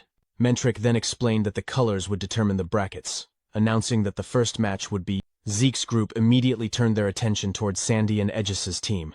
They soon noticed a particularly tall student, and upon seeing his appearance and the sharpness of his gaze, Rangus shuddered in shock and asked if that tall man was truly a student of Dragon's Nest. Lika confirmed it, though she had not expected that they would be facing Sandy's team in the very first match. Pointing at Lika's team, Sandy declared that she would thoroughly crush Lika so that she would remember her position and purpose in life. Lika, however, did not waver. As her golden lightning aura surged forth, she told Sandy to bring it on. At the same time, while holding the blue stone, Zeke noticed Aegis smiling calmly as he said that it looked like they would be fighting in the first match, and that he was really looking forward to it. Seeing Aegis's reaction and hearing his words, Zeke replied that it seemed like they would get along, adding that he too was looking forward to the battle and could not wait to fight anymore. Meanwhile, after a brief moment of silence filled the entire arena, Mentric declared that the first match would take place between East Hall and North Hall. As soon as everyone heard the announcement, Eric immediately told Lord Zeke that he would do everything he could to win his fight. However, despite his determined words, his expression betrayed him, causing sweat to trickle down Lika's cheek as she nervously asked Zeke if Eric would really be all right. Since his anxiety was clearly visible, Zeke simply agreed with her observation. Soon after, Mentric asked whether both groups were ready for the match, and once Eric stepped into the center of the arena to face his opponent. As Zeke and the others watched from the sidelines, Zeke couldn't help but wonder what the outcome of Eric's match would be. Lika responded by saying that judging by their appearances, it was going to be a tough fight, and she quickly asked for Zeke's opinion. Zeke simply replied that there was no such thing as a guaranteed victory in any battle, unless they were talking about himself, since he was confident that his wins were always absolute. Lika then clarified that she wasn't referring to him but to Eric, so Zeke decided to just focus on watching the fight. Zeke added that in terms of skill alone, Lika immediately agreed, but pointed out that this was their first time fighting in front of such a large crowd, and the pressure of representing their team was also a heavy burden. As Eric continued to receive relentless attacks from his opponent, Zeke admitted that Lika's words were true, though he also mentioned that Sandy and Aegis Vanblade were exceptions. Zeke explained that both Sandy and Aegis were already on the verge of reaching the 4-star level, meaning they wouldn't be easily shaken, and he noted to himself that this would become valuable battle experience for Lika. Because of this, Marin became extremely nervous, and despite her hesitation, she said she needed to win. Lika tried to comfort her, telling her not to be too anxious and that she would be fine, but in just a moment, Marin was also defeated by her opponent, leaving Zeke and Lika with nothing but a sigh. As Eric and Marin trembled, they apologized to Zeke for their losses, but Zeke simply laughed and said he already knew they were completely overwhelmed by the atmosphere of the arena. He added that they didn't need to worry, because if this were a real battlefield where life and death were at stake, the results would surely be different. He explained that lessons like today's were experiences they could only gain safely here, and that their failures would become nourishment for them on a real battlefield in the future, so they only needed to continue honing their skills. Hearing this, Eric and Marin quickly regained their spirits. However, their team had already suffered 2 straight losses, making the next match extremely important, and Zeke immediately asked if Rangus understood that. Rangus, already overwhelmed with fear and shock, begged Zeke not to make him even more nervous, saying he had been anxious since morning, and to make matters worse, he would be facing the largest and most intimidating member of North Hall. After seeing his opponent's glowing red eyes, Ranges burst into tears with his nose running, hugging Zeke while saying that his opponent was a terrifying upperclassman and he was truly scared. Zeke calmly reminded Ranges that he had already fought senior students before when they were forming teams.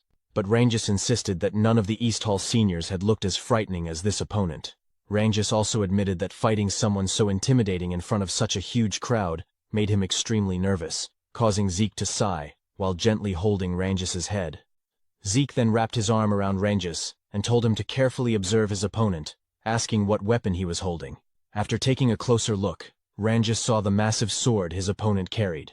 When Ranges told Zeke that his opponent used a sword, Zeke confirmed it and explained that Ranges was simply fighting someone holding a sword, so he didn't need to think about anything else. Zeke said that if his opponent thrust the sword, Ranges only needed to parry it. If the opponent slashed upward, he only needed to pull back, and if the opponent swung downward, he only needed to step forward and thrust his spear.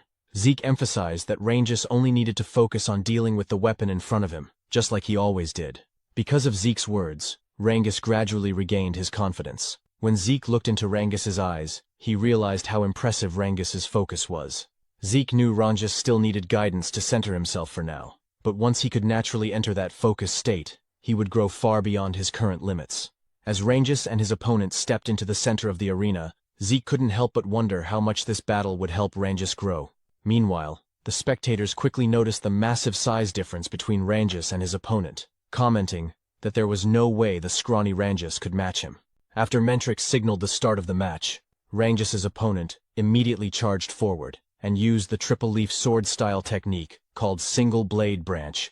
But before the attack could land, Ranges swiftly dodged it. Despite this, the giant opponent declared that Ranges wouldn't be able to escape him and followed up with the Twin Fang Branch technique, launching a barrage of attacks. However, Ranges skillfully dodged and parried every strike. Even so, Lika remained extremely worried, and Celine noticed that Ranges's opponent was gradually moving closer to cut off Ranges's preferred range. Reynold quickly asked Zeke if Ranges would be alright, but Zeke assured them there was no need to worry. Pointing at Ranges's eyes, after once again dodging his opponent's sword swing, the giant used another triple-leaf sword-style technique called Leaf Storm Dance to attack Ranges. But before the attack could hit, Ranges's eyes suddenly flashed with clarity. He immediately used his Cloud Water Spear-style technique called Flowing Clouds and Water to parry the sword. The force from their clash caused the giant opponent to lose his balance, and Ranges wasted no time seizing the opportunity, knocking him unconscious and sending him crashing to the ground. Mentrix immediately declared the match over and announced that East Hall had won the third match. Ranges sighed in relief, while Zeke smiled and stated that they should start turning the battle around. Sandy admitted she never expected North Hall's elites to lose to younger students who hadn't even reached the 3-star level. Lika calmly replied that, as she had said before, her companions were strong. Sandy mockingly agreed, admitting she underestimated Lika's companions, but stated that they weren't the real issue between them. As Sandy released her golden aura, Lika was visibly startled and nervous. Sandy declared that Lika's companions were secondary. Lika answered that she fully understood her standing, and while glancing at Zeke behind her, she said she had not given up on becoming the family head, nor on surpassing her sister Sandy. Sandy responded by saying she wanted to see that confidence for herself. As soon as Sandy activated her ability, she vanished from Lika's sight. Sandy reappeared behind Lika, saying she wanted to witness Lika's so-called strength, and launched another attack. As they exchanged intense blows, Aegis observed that, as expected, Sandy held the advantage. When Sandy used the lightning great sword art called Judgment, Lika suffered a wound on her side, causing Celine and Marin to panic. After retreating, Lika reassured herself that she was fine, realizing the injury was only a scratch and that she simply needed to catch her breath. Ranges commented that Sandy was incredibly strong, amazed that Lady Lika had been pushed back so quickly, while Reynold mentioned hearing that Lady Lika had been trained by Lady Sandy when she was younger. Lika then launched another attack towards Sandy, and as their lightning auras clashed alongside their blades, a powerful explosion erupted in the center of the arena. Lika suffered multiple injuries during their fierce exchange. Sandy added that if Lika had simply joined North Hall, she would never have allowed Lika to end up like this. Despite her injuries, Lika slowly stood up and declared that the fight wasn't over. Sandy responded that it would be better for her to surrender, because she couldn't defeat her at her current level.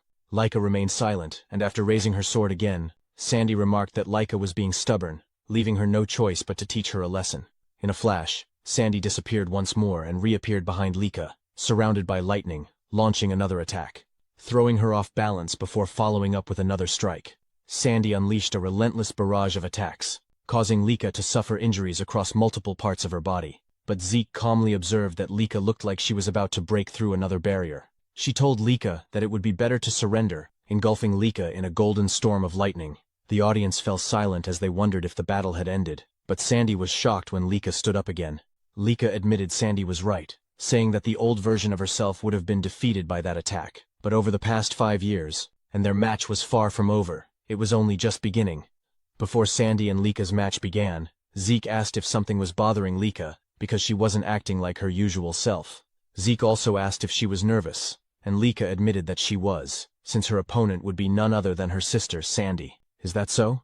Zeke asked, but whenever she didn't understand something, she would go to Sister Sandy for guidance, making Sandy something like a mentor to her. I see, Zeke replied. Laika then confessed that she had never managed to defeat Sandy even once.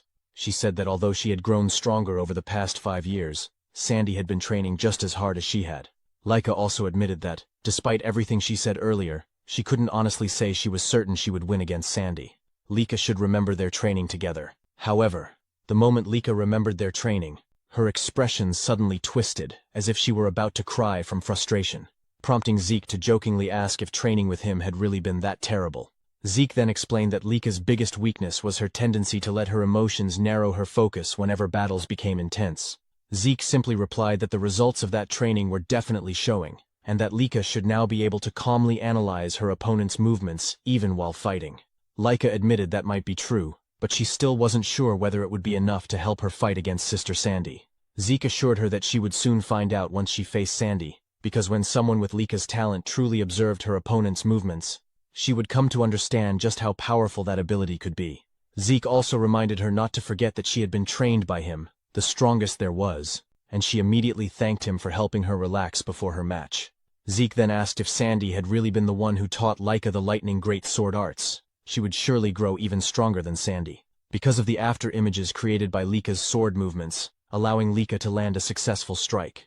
While Sandy was still shocked by Laika's sudden counterattack, Laika continued to unleash a relentless barrage of lightning-infused sword strikes, leaving Sandy with no choice but to endure each attack. When Laika attempted to replicate Sandy's earlier finishing move called Judgment, the attempt initially failed.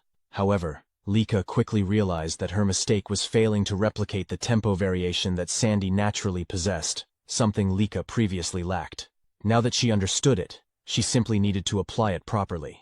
Sandy argued that such mastery wasn't something Laika could instantly copy just by realizing it. Meanwhile, Rangus and the others watched in awe at the sudden transformation in Laika's movements and attacks. I see, Eric replied. As they continued watching the battle, Zeke added that Laika used to lose her composure during combat, focusing only on her own sword, but now she was different. She had gained the composure to observe her opponent while fighting, and by studying the same sword style in the middle of combat, she had reached an entirely new stage. Even so, Sandy still couldn't believe that Laika had already managed to copy her techniques, insisting that such an incomplete imitation would never defeat her. However, after another clash between their swords and lightning, unable to believe that she was being overwhelmed by Laika, before unleashing her Grand Thunder technique, the attack caused Sandy's eyes to widen. After the attack ended, Sandy remained standing while struggling to catch her breath, admitting that Laika had truly grown stronger, before finally collapsing, resulting in Laika's victory. As Laika walked back toward Zeke and the others, Zeke immediately praised her, saying that it seemed he wouldn't need to fight after all. Laika smiled happily and said she was glad she managed to secure the victory for her team. She also mentioned that if she had lost, not that she had ever intended to, Zeke would have been the one to face Aegis in the next match. This immediately prompted Zeke to ask if Laika knew Aegis personally. Laika replied that she didn't know him personally, but Aegis was extremely famous, as he was said to be the greatest genius ever produced by the Vanblade family. Is that so? Zeke muttered while thinking to himself that judging by Aegis's aura, he indeed stood far above the other participants in this tournament. Laika then added that even for Zeke, meanwhile, Mentrix stepped into the center of the arena and announced that although East Hall's victory had already been decided, the matches would still continue until the end. Rangus and Zeke were both surprised by this announcement. Lika commented that it was strange because she thought the competition was supposed to end once 4 opponents had been defeated. Zeke, however, remained silent as he stared toward Mentric and Aegis, unable to stop himself from wondering what they were planning. Zeke thought to himself that as long as he could fight, that alone was more than enough for him. Aegis then said that although North Hall may have lost, he was happy that he still had the chance to fight Zeke like this. When Zeke asked if Aegis really wanted to fight him that badly, Aegis immediately confirmed and explained that what he meant was that Zeke was East Hall's representative. Aegis also added that even if Zeke carried the blood of a family head, from what he could sense, Zeke was only at the 2-star level, and yet he was chosen as the representative instead of the 3-star Lady Lika. That was the main reason he wanted to fight him. Zeke remained silent as he listened to Aegis's words. When Aegis asked if that was true, and that he truly wanted to measure Aegis's strength through a direct battle. "Good, if that's the case," Aegis responded, and as he slowly drew his katana, he said that he was becoming more excited by the minute. Meanwhile, Zeke immediately noticed that his opponent used a katana, and it had been a long time since he had faced someone who wielded that type of weapon. As soon as Mentric announced the start of their match, Aegis rushed toward Zeke with incredible speed, slightly catching him off guard but also filling him with excitement. Zeke noted that with just a single step, Aegis was able to cover such a vast distance, and he couldn't help but praise Aegis's footwork. Because of the golden glow from Aegis's aura, however, before Aegis's attack could strike Zeke's body, when his blade only cut through Zeke's afterimage. After launching his attack, Aegis quickly realized, but Zeke simply smiled and praised the excellence of Aegis's strike, even asking him to show more of his techniques, and unleashed another 1000-blade-style technique called Wave Blade toward Zeke. Suddenly, Zeke was caught off guard when he realized the sword paths of Aegis were truly unpredictable. Zeke knew that such mastery was impossible without relentless training.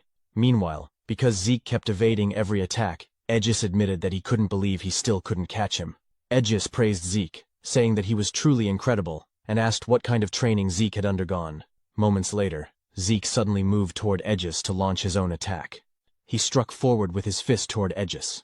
Aegis immediately raised his katana to block the attack, but the sheer force behind Zeke's punch caused Aegis's entire body to tremble, leaving him in disbelief that Zeke was supposedly only at the 2-star level. After delivering the punch, Zeke noticed the damage inflicted on his own fist, and he realized that although he had tried altering his breathing pattern, Aegis had already adapted to that as well. Because of this, Zeke couldn't help but admit that Aegis was an even more exceptional warrior than he had initially expected. Aegis then launched another swift attack towards Zeke.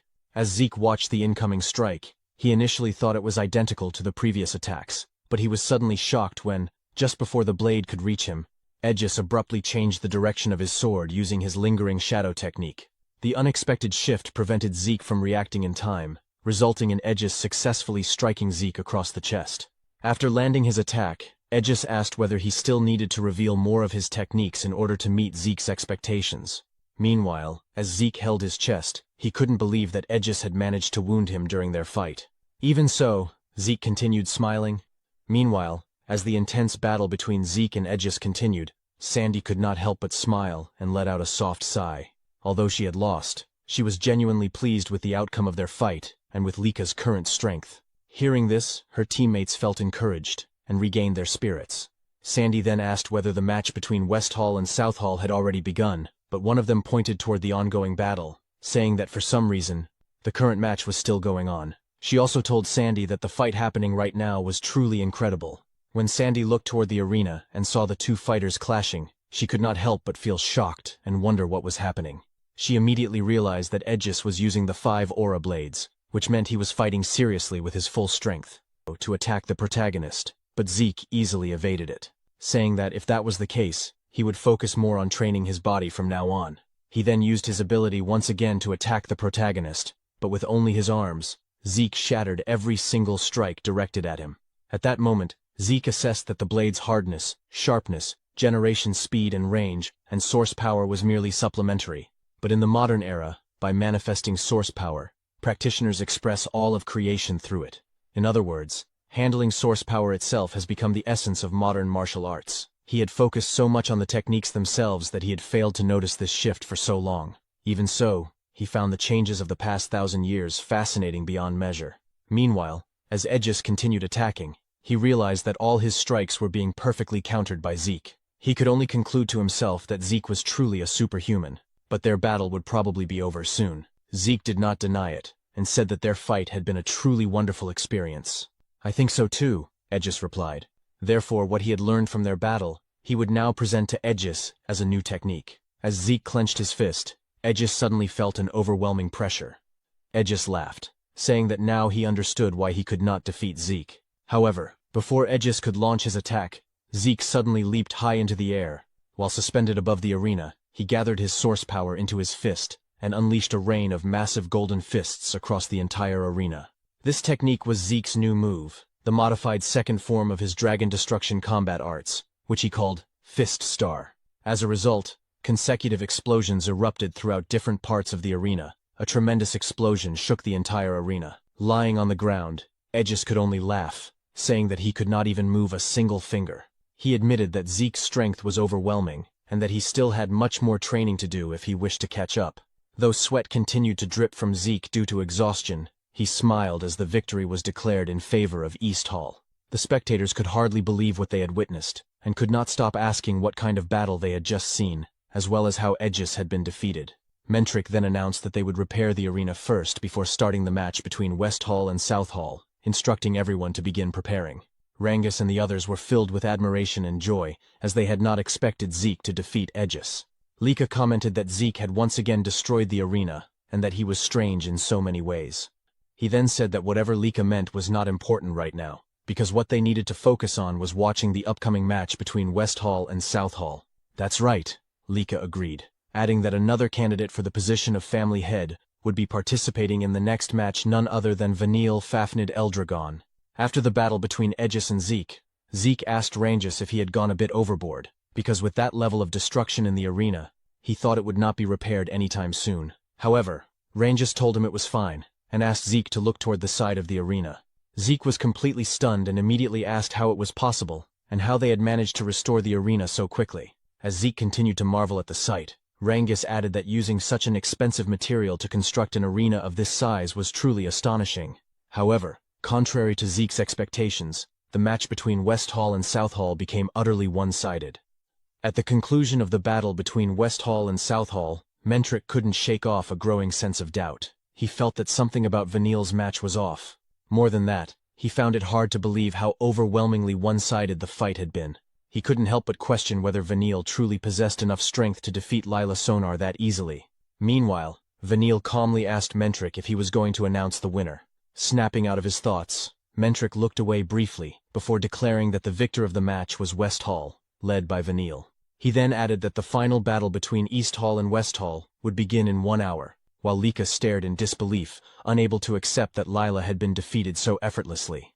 Zeke, on the other hand, remained silent, observing everything. In Zeke's mind, he was certain something was wrong. The gap in strength and abilities between Lila and Vanille should not have been that wide. Yet for some unknown reason, which explained why the fight had ended so one-sidedly. Zeke also suspected that Mentric, acting as referee, had noticed something unusual. This left him quietly wondering what had truly happened during Vanille and Lila's battle. Even Reynold couldn't believe that Lady Lila from the Sonar family would appear so helpless as they had just seen. He remarked that, as expected, a next head candidate was on a completely different level from them. However, Celine pointed out that the fight had felt too one-sided. Lika agreed, but said that perhaps that was simply the reality. It was their first time witnessing the true strength of the prominent figures from other halls, so it was difficult to determine whether something was actually wrong. Eric then mentioned that speaking of next head candidates, that included Lord Zeke and Lady Lika as well, meaning Lord Vanille must also possess incredible power like them. Though hesitant, Celine and Lika eventually nodded in agreement. Rangus, however, remained silent and absent-minded. When Eric asked what was troubling him, Rangus said it was nothing. Eric responded that if Lika was saying that, then he felt the same. He couldn't even defeat any of them, despite having more stars. Even so, he had no intention of losing. Just like Rangus and the others who managed to overcome stronger opponents, he wanted to do the same. They could still defeat West Hall. However, the bigger concern right now was Lika.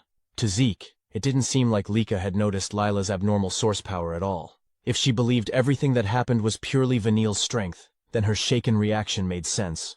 But since Zeke himself didn't know the full details, he couldn't offer careless advice. He quietly wondered what he should do. As she walked away, said she just needed to clear her head. Lika sat alone by a fountain. She couldn't believe that Vanille had grown strong enough to overwhelm Lila the way he did.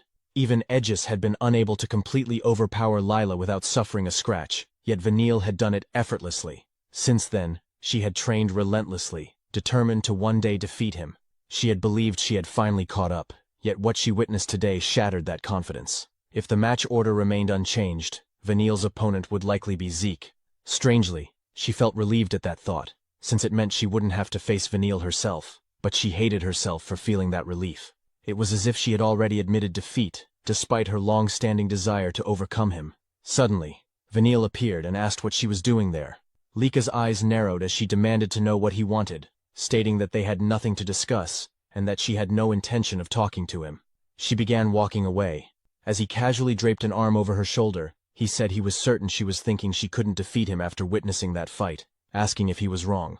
Lika only told him once more to be quiet. Vanille then bluntly stated that she should just admit it back then, now, and forever. She would never surpass him. He told her to give up and submit to him, promising that if she did, he would treat her well, tightening his grip on her shoulder as he spoke.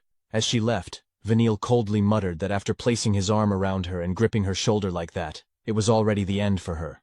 Vanille responded that they could handle Zeke during the match, or even set things up while fighting him.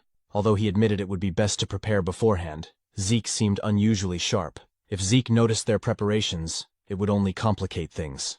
Besides, from what he observed, Zeke had deliberately allowed himself to be hit at times, so arranging things mid-battle would suffice. His subordinate agreed.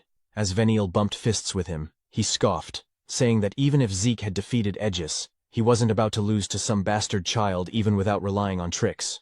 As the water in the fountain behind them slowly changed color, Vanille declared that in this match, they would be the ones to win and claim the special mission. An hour after the scheduled time for the battle between East Hall and West Hall, Eric nervously said that the moment everyone had been waiting for had finally arrived. However, in his mind, he could not stop thinking about the reality of their situation. He and Marin were upperclassmen, yet among all the representatives of East Hall, they were the weakest. Eric could not help but feel a deep sense of anxiety and doubt, wondering if they could really win against West Hall. Struck him on the head. After punching Eric, Zeke called him an idiot, and loudly asked what had happened to all the confidence he had shown earlier. When Eric admitted that it had only been an act, Zeke shouted and asked him why he was even fighting in the first place. Was he fighting just to lose? Because of those words, even though a large bump had formed on Eric's head from the punch, he suddenly felt his spirit rise again. Zeke told Eric to relax his shoulders because the great power fist style was all about gathering all of his strength into a single point before striking. If Eric tensed up too much, the strength he should be concentrating would scatter instead. Zeke tapped Eric's shoulders and once again told him to relax. Immediately, it's because he was Zeke. Hearing that. Meanwhile, when Eric finally saw the opponent he would be facing, the first thought that came to his mind was that the man was a monster. He had already seen how this man fought in the earlier match. Eric firmly told him to shut up, saying that he was not the same person he had been back then. Mentric announced that the first match between East Hall and West Hall would now begin. Eric's opponent immediately launched forward. Eric was momentarily shocked by the man's incredible speed. Eric was forced to fall back while blocking the attack. His opponent could not believe that Eric had managed to defend himself using his aura. Nevertheless, he did not stop. He challenged Eric to try defending his next attack, and immediately unleashed a barrage using his technique called Swarming Locust, raining down attacks on Eric. Seeing Eric struggling in his current situation, the opponent mocked him again, asking what the problem was, and what had happened to all the confidence he had been talking about earlier. He said that he had thought Eric might have actually changed. At the same time, Eric received another blow from his opponent, who confidently declared that there was no way an attack like Eric's would ever hit him. Eric realized that at this rate, he would never be able to catch his enemy. He asked himself what he should do now. At that moment, he remembered Zeke's words he needed to relax his shoulders, because the great power fist style gathered all of his strength into a single point. Eric suddenly fell silent for a moment before making a decision to gamble everything on a single attack. Eric grabbed and restrained his weapon. Eric then declared that it was time for him to take Eric's attack. The powerful blow sent his opponent flying straight into the wall of the arena. Meanwhile, Zeke simply smiled as Mentric announced that the winner of the match was Eric from East Hall, and he could not stop himself from shouting in excitement over his victory. Sometime later, when Eric's opponent regained consciousness, he could not believe that he had been defeated by Eric. While holding his injured arm, Vanille then looked coldly at the rest of his companions and asked if they understood what they needed to do. He told them that they must crush every opponent they faced. None of them dared to object and simply obeyed his command out of fear. Maren nodded in agreement, while her opponent simply stared at her with a serious and unwavering gaze. When Mentric finally gave the signal to begin the fight, with precise timing, he deflected Maren's sword, causing her to lose her balance for a brief moment. Seeing the opening, her opponent quickly took advantage of it. After moving swiftly to Maren's side, meanwhile, as blood continued to spill from the wounds Maren was receiving during the fight, Lika trembled with anger toward Maren's opponent, and even Celine said that she couldn't bear to watch any longer. After some time passed, Mentric finally declared that the winner of the match between Maren and her opponent was the West Hall, while Eric and Lika were filled with deep worry as they saw Maren lying there, covered in blood. However, the intense anger on his face revealed just how furious he was at the severe injuries Maren had suffered. As Rangus and Celine continued to worry about Maren, Eric shouted Maren's name in desperation. Rangus couldn't help but wonder if Maren would be all right, while Celine said that the injuries Maren had received from her opponent were far too excessive. Zeke, on the other hand, had a look of intense anger on his face, yet he remained silent as he calmly watched their enemies.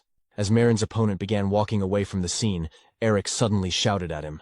Retin mocked him again, saying that if Rangus wanted to be toyed with like that girl Maren, he wouldn't stop him. He even asked if Rangus wanted him to do the same thing he used to do to him back in the village, calling Rangus a weakling. This made Lika turn and look at him in surprise. Rangus then declared that today, Retin immediately looked annoyed and demanded to know what Rangus meant by that, while the spectators silently watched everything unfold, when suddenly someone called his name, startling him. Rangus was both confused and astonished, because he immediately recognized the voice. It was Zeke's. As Rangus wondered where he should even begin commenting on what Zeke had just done, Zeke told him that more importantly, the reason he used the technique was to give Rangus a piece of advice. When Rangus asked what advice he meant, Zeke said, "There is a saying, clouds drift freely, and water flows gently." Rangus began wondering what exactly Zeke meant by that proverb. Just then, Mentric asked what Rangus was doing. Rangus immediately apologized and quickly assumed his battle stance. Mentric then announced that the second battle between West Hall and East Hall would begin. The moment Rangus heard the start of the match, he moved forward and used his Cloudwater spear-style technique called Water Pierce to attack Retin. Retin was briefly surprised by Rangus's speed, but he easily countered the attack and deflected the spear. Retin then told Rangus not to get cocky. Calling him a little weakling, he used his Serpent Strike sword-style technique called Ambush Pierce. His aura took the shape of a snake, as it shot directly toward Rangus's chest. As Rangus defended himself against the attack, Retin sneered and said that was all Rangus had behind his big talk. He mocked him further, saying Rangus looked pathetic, and calling him a little runt as he charged forward to attack again. However, when Retin used another Serpent Strike sword-style technique called Serpentine Slash, the attack twisted and curved like a snake, making it impossible for him to block properly, and he was struck in the side. Rangus immediately thought that he was certain he had defended against the attack, yet somehow Retin had changed the direction of his strike mid-attack. Retin mockingly asked what was wrong with him and told Rangus to try hitting him back if he even could. Determined not to lose, Rangus declared that he could still attack and hit Retin. In the next instant, his attack curved again and changed direction, and sending him flying away. The explosion that followed caused Lika and the others to worry greatly, while Zeke simply remained silent as he watched the battle. Rangus thought to himself that he had tried to deflect and counter Retin's attacks, but every move he made was being turned against him. Retin asked if Rangus had been thinking about using his movements to counterattack. Meanwhile, Rangus struggled to stay standing, gripping his spear so he wouldn't collapse. He said that what Retin claimed was impossible, and said he didn't know what kind of delusion Rangus was living in. He mockingly declared that a child of a pseudo-dragon could never become strong. According to him, Rangus was nothing in the end, just a weakling like his father. But while holding Rangus by the hair, Retin punched him in the face and called him a fake dragon. At that moment, a memory resurfaced. It was a time when he and his father were fishing by the riverbank. When Rangus asked what he meant, his father simply replied that maybe someday Rangus would understand it as well. Retin launched another assault, this time using rampaging Serpent Flash. As he rained down relentless strikes, he shouted for Rangus to try and withstand this one. Zeke added that he himself had demonstrated a glimpse of it earlier, but Rangus had fully made it his own in this battle. Retin, on the other hand, could only curse in frustration as he watched everything unfold. For reasons he couldn't explain, fear began creeping into his heart. Shouting desperately, he warned Rangus not to come any closer as he unleashed a barrage of attacks. When Retin's sword finally clashed with Rangus's spear, he couldn't withstand the force behind it. As he prepared to attack again, seeing the attack Rangus was about to unleash, Retin panicked. He coughed up blood before losing consciousness. Seeing Retten's condition, Mentric immediately declared the match over. Lika excitedly praised him, saying he was amazing and congratulating him on reaching the 3-star level. When he looked over at Retten lying unconscious, disbelief filled his eyes. He couldn't believe he had defeated someone who had mocked and hurt him since childhood back in their village. Tears began to fall. Eric immediately put an arm around him and asked why he was crying, then curiously questioned what that crazy move earlier had been. Still unaware, Rangus asked what he meant. Lika added that she also wanted to know what that attack was, but Reynold was certain that was exactly what it looked like. Then Zeke finally spoke, revealing that the technique Rangus used was called Rising Dragon Pierce. Zeke, however, couldn't tell them that he was the one who had created the technique. Lika then realized just how incredible Rangus was. Zeke went on to explain inwardly that the Cloudwater Spear style was a martial art he had created in his previous life, though he didn't remember ever writing it into a book. Most likely, later generations had documented and divided it into multiple volumes, hiding its true essence in the upper levels so immature fighters wouldn't access it. Yet despite that, Rangus had carved a path to that hidden essence through his own strength alone. To Zeke, it was a wonderful sight, such young talent blooming before his eyes. Just then, Mentric called out to East Hall, asking how long they planned to stand around chatting. Celine quickly apologized, while Eric suddenly suggested they ride this momentum and finish off their opponents. Celine nodded, agreeing to do her best. Starting from Rangus's match, East Hall's morale soared to its peak. However, West Hall also rallied after their loss, and the battles grew even fiercer. In the 4th match, Celine fought well but narrowly lost, leaving Vanille sighing in disappointment. But in the 5th match, Reynold pushed himself to the limit and managed to secure a hard-fought victory, bringing the outcome to the final rounds. As Rangus supported him, Reynold admitted he barely pulled it off, earning praise from Rangus, while Eric lifted his shield and sword with renewed determination. Celine apologized to everyone, saying that if she had won, the match would already be over. Lika reassured her, saying she had fought well and reminding her that the rule was to reach 4 wins. They were now at 3 wins and 2 losses. Victory was right in front of them. Lika confidently declared that all that remained was for her to win and end everything, telling them to leave it to her. At that moment, Zeke called out to her. When Lika asked what he wanted, she suddenly blushed as he stepped close to her, asking if she felt all right or if anything seemed off.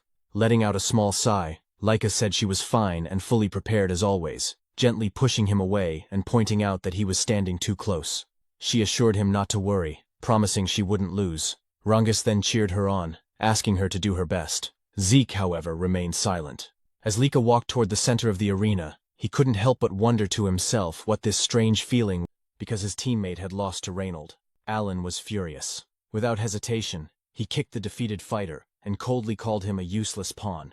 As the man slammed against the wall, Alan added that he was worthless. Still, Alan declared that as long as he won his upcoming fight against Lika, everything would return to how it should be. Suddenly, Lika cut in. With a confident smile, she told Alan that what he wanted would never happen because she would be the one to win their battle. And at that moment, Mentric officially announced the start of the match between West Hall and East Hall. Alan versus Lika. In an instant, Lika vanished from where she stood. As Lika landed, Alan leapt back, creating distance. Alan began to think that in terms of raw strength, he might actually lose this fight. Fortunately for him, Lord Vanille had already taken action before the match even began. Whatever ability Vanille had used on Lika now took effect. Seeing this, Vanille gave Alan a signal to attack. Without hesitation, Alan charged forward, declaring that Lika couldn't beat him. Absolutely not. However, Alan suddenly kicked her in the stomach, forcing her back. Her allies grew increasingly worried as they watched. Holding her stomach, Lika kept asking herself why she couldn't use her lightning aura, then unleashed a barrage of attacks across her body. Unable to use her aura, if a warrior loses their source power mid-battle, every attack from their opponent can become a fatal blow. Alan struck at Lika's head once more. Despite one of her eyes closing from the damage, Lika remained determined to win. She told herself that she only needed to defend against Alan's attacks until her source power and lightning aura returned. Sandy and Aegis grew more alarmed. Sandy said something was wrong. Lika was acting strange. Aegis agreed and wondered if her source power had stopped functioning, questioning how that could have happened. Meanwhile, after enduring Alan's relentless assault, Lika suddenly dropped to her knees in the middle of the arena. She coughed and struggled to breathe. Even Alan was surprised that she could withstand so much without her source power, as expected of someone on par with Lord Vanille as a candidate for the next head. When Alan glanced toward Vanille, He saw him smiling grimly as he gave a clear order to kill Lika. Alan's expression darkened. He admitted that Lika had held out for quite some time, but this was as far as she would go. Rangus could no longer contain his worry and shouted, pleading for the match to be stopped, as he tried to rush toward Lika. However, Reynold blocked him, stating that he could not interfere. Zeke, who had remained silent until now, suddenly darkened in expression. His eyes glowed with anger, and his fists ignited with aura as he saw Alan preparing his next attack. Lika, sitting helplessly in the center of the arena, was filled with fear. She could barely move her body as Alan closed in. Just then, a golden bolt of lightning flashed across the arena. In an instant, Sandy appeared in front of Lika, sword in hand, shouting at Alan and demanding to know what he was about to do. Alan was momentarily stunned and halted his attack. Zeke let out a quiet sigh of relief, realizing he no longer needed to intervene. He knew that if he stepped in, East Hall would be disqualified, handing victory to West Hall. Alan questioned Sandy, asking why she was interfering. Sandy angrily replied that Alan should not pretend innocence. He had clearly tried to kill Lika, and she demanded that he confirm it. The audience fell silent in shock. Alan smirked and accused Sandy of being overly violent in her thinking, insisting that he would never do such a thing to a family head candidate. At that moment, Edges stepped into the arena and questioned Alan as well. From his position, the last strike had looked far too dangerous. Alan grew irritated and asked if they were accusing him. Edges calmly replied that if Alan disliked being accused, he should be more careful with his actions. He pointed out that anyone could see Lika could not use her source power, and attacking someone in that state with aura was unacceptable. Vanille then approached, calling out to Edges and asking if he was interfering in the match just to complain about how they fought. He stated that in real combat, an opponent's condition doesn't matter, they simply crush the enemy completely. According to Vanille, West Hall fights as if every match is a real battle. Sandy, still furious, argued that even so, there should be limits, that this was a match, not a death duel. Vanille mocked them, calling them soft and saying that was exactly why they lose. Edges remained silent, but Sandy's anger only grew. Vanille continued, saying they were not playing pretend war, they were fighting for real. He laughed, then added that while this was not a kill or be killed situation, they were still holding back, so it wasn't as if they were trying to kill Lika. However, with a grim expression, he admitted that something might have been a bit broken. Hearing this, Sandy reached her limit and released her lightning aura in anger. Before the situation could escalate, Mentric released his own aura, silencing everyone with overwhelming pressure. In a cold voice, he demanded to know when he had ever given permission for such pointless chatter. Despite this, Sandy insisted that Alan's earlier attack had clear killing intent. Mentric dismissed her, stating that someone who did not belong in the arena had no right to speak. He added that fools had no business disrupting the match, and whether the fight continued or ended was his decision alone. Edges immediately apologized.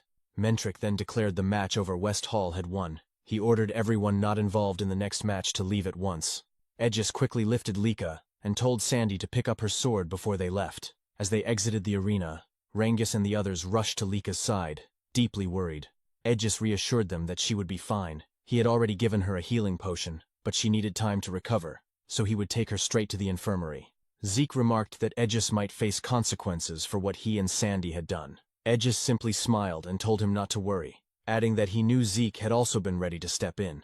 Zeke jokingly denied it. As Edges carried Lika away, Sandy commented that something about all of this felt wrong.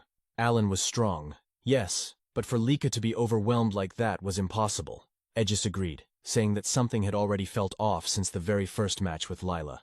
There was definitely something going on with West Hall. While Lika remained unconscious, Edges warned Zeke to be careful in his upcoming fight against Vanille. Zeke gave a slight nod, saying he appreciated the concern.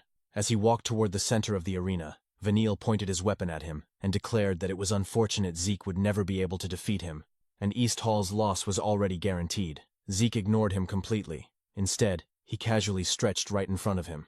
Vanille fell silent, veins bulging on his face in irritation. Mentric then announced the 7th match between East Hall and West Hall. The moment he gave the signal to begin, Zeke moved. In an instant, he delivered a powerful punch straight to Vanille's jaw, causing him to spit blood. Zeke coldly remarked that Vanille's smug attitude really irritated him, and he wanted to see how long he could keep it up. The force of the blow sent Vanille flying into the wall at the far end of the arena, triggering a massive explosion. The audience was left in complete shock, their jaws dropping, while even Mentric widened his eyes in disbelief at what he had just witnessed. Before receiving a devastating attack from Zeke, Vanille first heard him ask and confirm whether those from the West Hall were truly fighting as if it were real combat. Because of this, confusion was clearly written across Vanille's face at the question from our protagonist, until Zeke stated that he would also fight Vanille in real combat mode, and asked if he was sure he wouldn't regret it. Vanille then questioned what Zeke meant, and arrogantly replied that Zeke would be the one to regret this battle, while silently wondering to himself what Zeke was talking about. Zeke then spoke again, and as he clenched his fists, his eyes faintly glowed while his expression darkened. Suddenly, Alan shouted, "Lord Vanille!" with both shock and concern.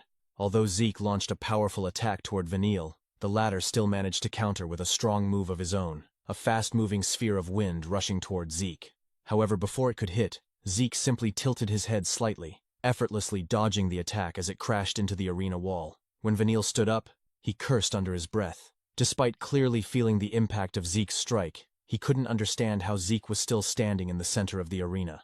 Vanille knew he had countered as quickly as possible when Zeke attacked him, so how was it that Zeke remained completely unharmed?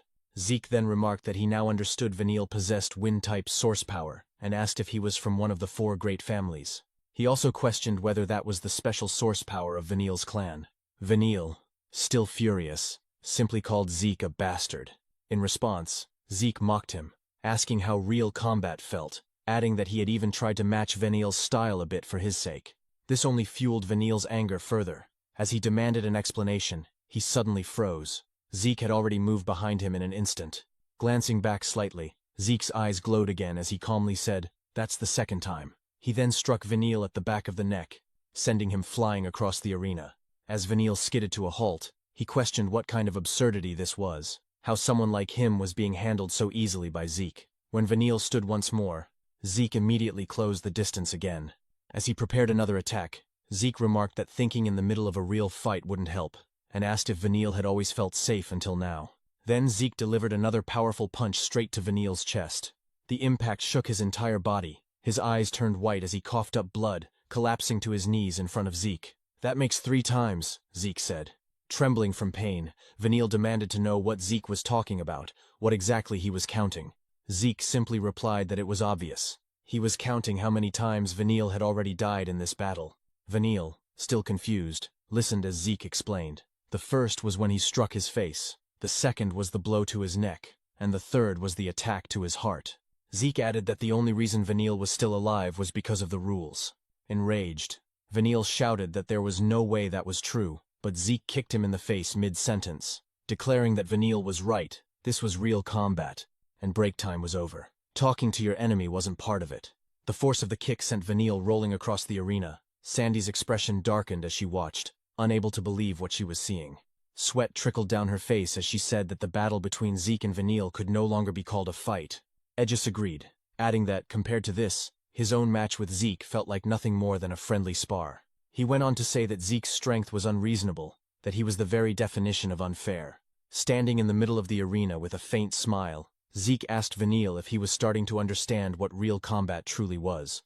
As Vanille lay trembling on the ground, struggling from his injuries, Zeke acknowledged that crushing the enemy completely was indeed important on a battlefield, just as Vanille had said. He added that Vanille and the others from West Hall would likely become excellent warriors in the future.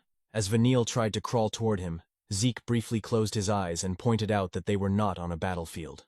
Their match was under the supervision of instructors, with healing potions readily available. He described it as a very soft environment for someone like Vanille to be talking about real combat. Vanille, still struggling, told Zeke to shut up, but Zeke continued, saying that the real combat Vanille spoke of was far removed from reality, that he was merely running away from his own weakness. He then asked if he was wrong. Instead of answering, Vanille shouted repeatedly for Zeke to be silent, his anger reaching its peak. Suddenly, a green whirlwind formed behind him, leaving the spectators stunned. Vanille declared that someone like Zeke, a bastard child, had no right to lecture him. Zeke calmly asked if Vanille was going through a rebellious phase, saying that if that were the case, nothing he said would get through anyway. He added that as Vanille's opponent, it was fine for him to release all his frustration. Vanille, preparing his attack, told Zeke to shut up and stop acting like he knew everything. He then unleashed his wind-rending fan art, Stormblade, sending a barrage of wind attacks at Zeke. Zeke easily leapt into the air, dodging every strike. While airborne, Vanille thought to himself that he only needed one chance, just a moment to touch Zeke. Elsewhere, Rangus, unable to understand what was happening, asked why the ground was tearing apart when he couldn't see anything. Aegis explained that it was Vanille's power, the wind aura of the Fanold family, one of the 4 great houses. He added that wind aura was invisible, so it was natural that Rangus couldn't see it. Sandy, still irritated, called it a nasty power that suited Vanille perfectly. Aegis laughed and told her not to say things like that, though he admitted that regardless of whether it was annoying, it was difficult to deal with. Vanille's continuous invisible attacks made him a tough opponent. Hearing this, Rangus grew even more worried. Meanwhile, in the arena, Vanille was baffled none of his attacks were hitting Zeke, even though Zeke couldn't see them. Zeke simply replied that he only needed to follow the flow of the air. Vanille couldn't believe it, calling it nonsense. Suddenly, Zeke struck Vanille on the head and pointed out that his defense was wide open again. Clutching his head, Vanille declared he had truly had enough of Zeke. He launched a rapid series of attacks, but Zeke avoided them effortlessly, hands behind his back and eyes closed, as if playing around. After being cursed at again, Zeke remarked that Vanille really was in a rebellious phase. When Vanille finally stopped attacking, Zeke asked if he felt better, but Vanille only grew more furious, threatening to kill him. Zeke responded that Vanille's stubborn will was admirable in a warrior. As he delivered another blow, he added that Vanille's body had long since reached its limit. Vanille dropped to his knees once more. Zeke suggested ending the match, saying continuing would only cause more suffering. But suddenly, a mysterious purple aura emerged, as Vanille grabbed Zeke's leg. Zeke didn't notice anything unusual at first, and asked if he still wanted to continue. As the purple aura intensified, Vanille's face darkened, and he began laughing like a demon. When Zeke questioned what was happening, Vanille gathered his aura into his weapon and declared that this would be Zeke's end. He unleashed Gale Bullet from his wind-rending fan arts. Zeke tried to use his source power to defend, but something felt off. He couldn't use it. With no choice, he blocked the attack using only his physical strength. Rangus and Eric were shocked that Vanille had landed a successful hit. Aegis noticed something strange about Zeke and pointed it out. When Celine asked what he meant, Lika and Marin arrived. Lika, being helped to sit, apologized for worrying them. When asked if she knew what was happening to Zeke, she explained that rather than knowing, she realized he was the same as her. During her earlier match, she had suddenly been unable to use her source power. She added that Leela, who fought Vanille first, had acted strangely too. Perhaps she experienced the same thing.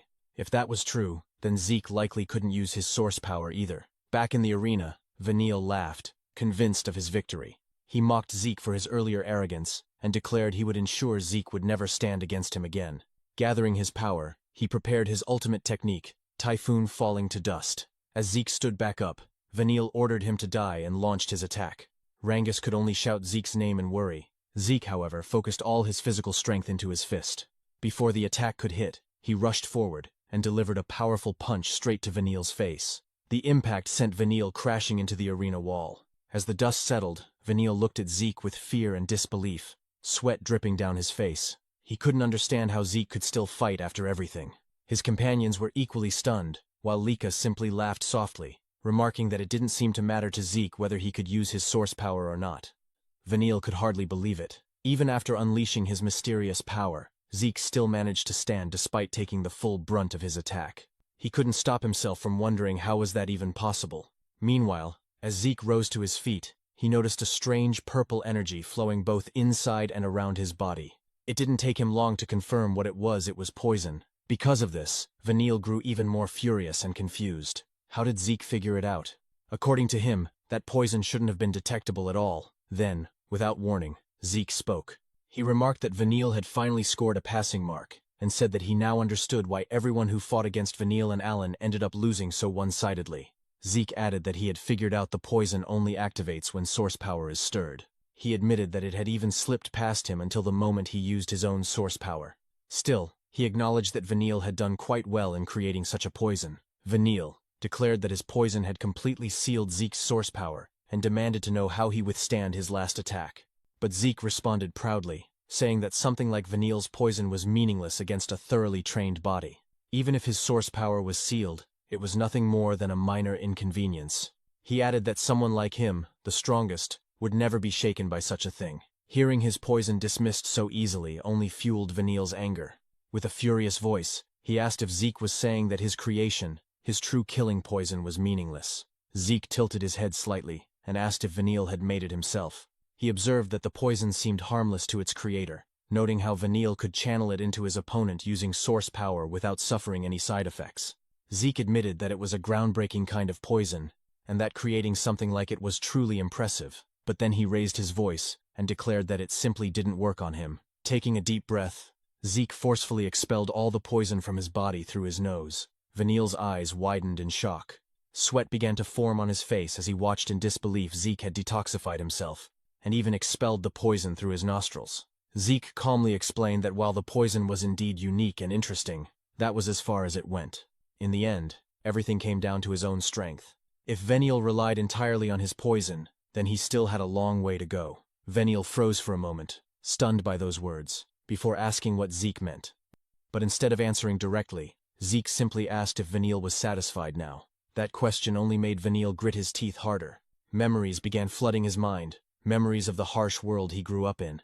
He recalled his mother's cold words, telling him that no matter what, he had to become the next head of the Eldragon family, and if he couldn't, then he had no reason to exist. He remembered the constant praise surrounding Lady Laika, who had already mastered the family's secret technique.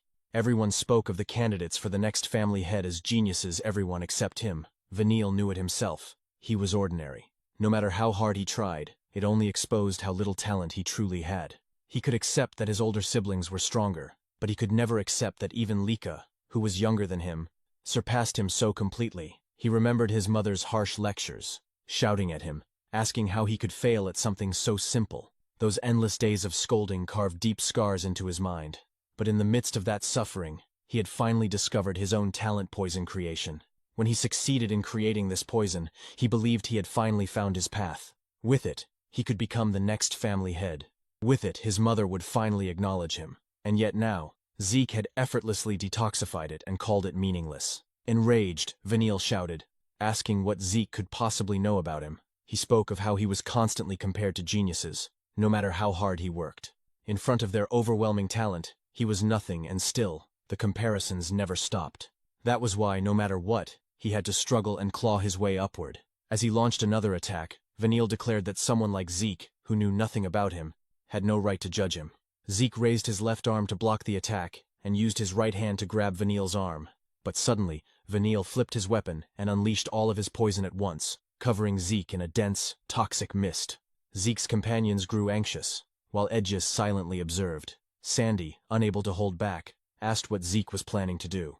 Inside the cloud of poison, Vanille spoke. He admitted that Zeke was right, he would rely on his poison. As long as he won, nothing else mattered. He knew he lacked talent in combat, but when it came to poison, he had confidence. As long as he had it, he wouldn't lose. In truth, he hadn't wanted to use this technique, but he had no choice. He explained that even he, as the creator, could barely detoxify this deadly cloud of poison needles. By using it now, he was forced to inhale some of it himself, but he was certain after going this far, his victory was guaranteed. Then suddenly Zeke grabbed his hand again. Vanille's eyes widened in horror as he saw Zeke catch the poison needles with his mouth, clenching them between his teeth. Zeke calmly asked if this was his final trump card. Vanille couldn't believe what he was seeing. As Zeke spat out the needles, Vanille collapsed to the ground in front of him. His face darkened, his eyes trembling as he watched Zeke's hands slowly move closer. But instead of attacking, Zeke placed his hands on Vanille's shoulders and spoke seriously, telling him to listen carefully. Kneeling in front of him, Zeke said that Vanille had one big misunderstanding. When Vanille asked what he meant, Zeke explained that becoming strong didn't require talent in martial arts, nor did it require special ability with source power. All that mattered was the desire to win every single fight. That, he said, was the first thing Vanille needed to learn because it was the path that would lead him to true strength. Then, Zeke suddenly shouted, telling him that his claim of having no talent for martial arts was complete nonsense. The real problem was that he was using the wrong weapon. He suggested that Vanille should use something with a longer handle, and then casually added that an umbrella would suit him quite well. Vanille blinked in shock, asking if he was serious. Zeke simply replied that it was no joke. It might sound unusual, but like his iron fan, it was a weapon with a long history. With a small smile, he added that almost anything in this world could be turned into a weapon. Vanille fell silent, wondering if there really was a weapon suited for him. Then Zeke placed a hand on his head and said that despite what he thought, on the battlefield, he was more of a warrior than anyone else. That statement left him speechless. Zeke continued, saying that in real combat, Vanille's mindset wasn't wrong as long as he won. Anything was acceptable. But if he clung too tightly to pride, he would never be able to protect anything. To win and to protect what mattered, he had to use every tool at his disposal. His thinking wasn't wrong, he was simply using it in the wrong place. Zeke then stood up and held out his hand, asking Vanille to come with him. Vanille stared at him in confusion as Zeke said that if he followed him, he would make him as strong as he ever wanted to be. When Vanille asked if he could truly become like him, Zeke confirmed it without hesitation, even pointing out that he was already far stronger. He added that once his training began, Vanille wouldn't have time to complain about talent anymore because he would train him relentlessly until he became strong. Vanille stood there in shock, thinking that Zeke spoke boldly. But as he reflected on those words and remembered his desire to grow stronger and earn his mother's acknowledgement, he slowly reached out his hand to accept Zeke's offer. But just before their hands could meet, Zeke suddenly delivered a swift uppercut, saying that he had almost forgotten they were still in the middle of a match. Vanille couldn't believe it. After everything Zeke had said, he still attacked him. But Zeke simply stated that a match was a match. Once Vanille woke up, he should come find him. As Vanille fell unconscious, the poison within his body was expelled. Mentric immediately declared the match over, though even he couldn't believe that Zeke had managed to detoxify everything with just a single punch. He then announced that this concluded the selection matches, and that the East Hall was Pressures, the ultimate champion of the selection. The participants from the different halls of the Dragon's Nest returned as the defeated, carrying with them the weight of their losses. Meanwhile, as night fell, Zeke and his group gathered together and held a small feast to celebrate their victory.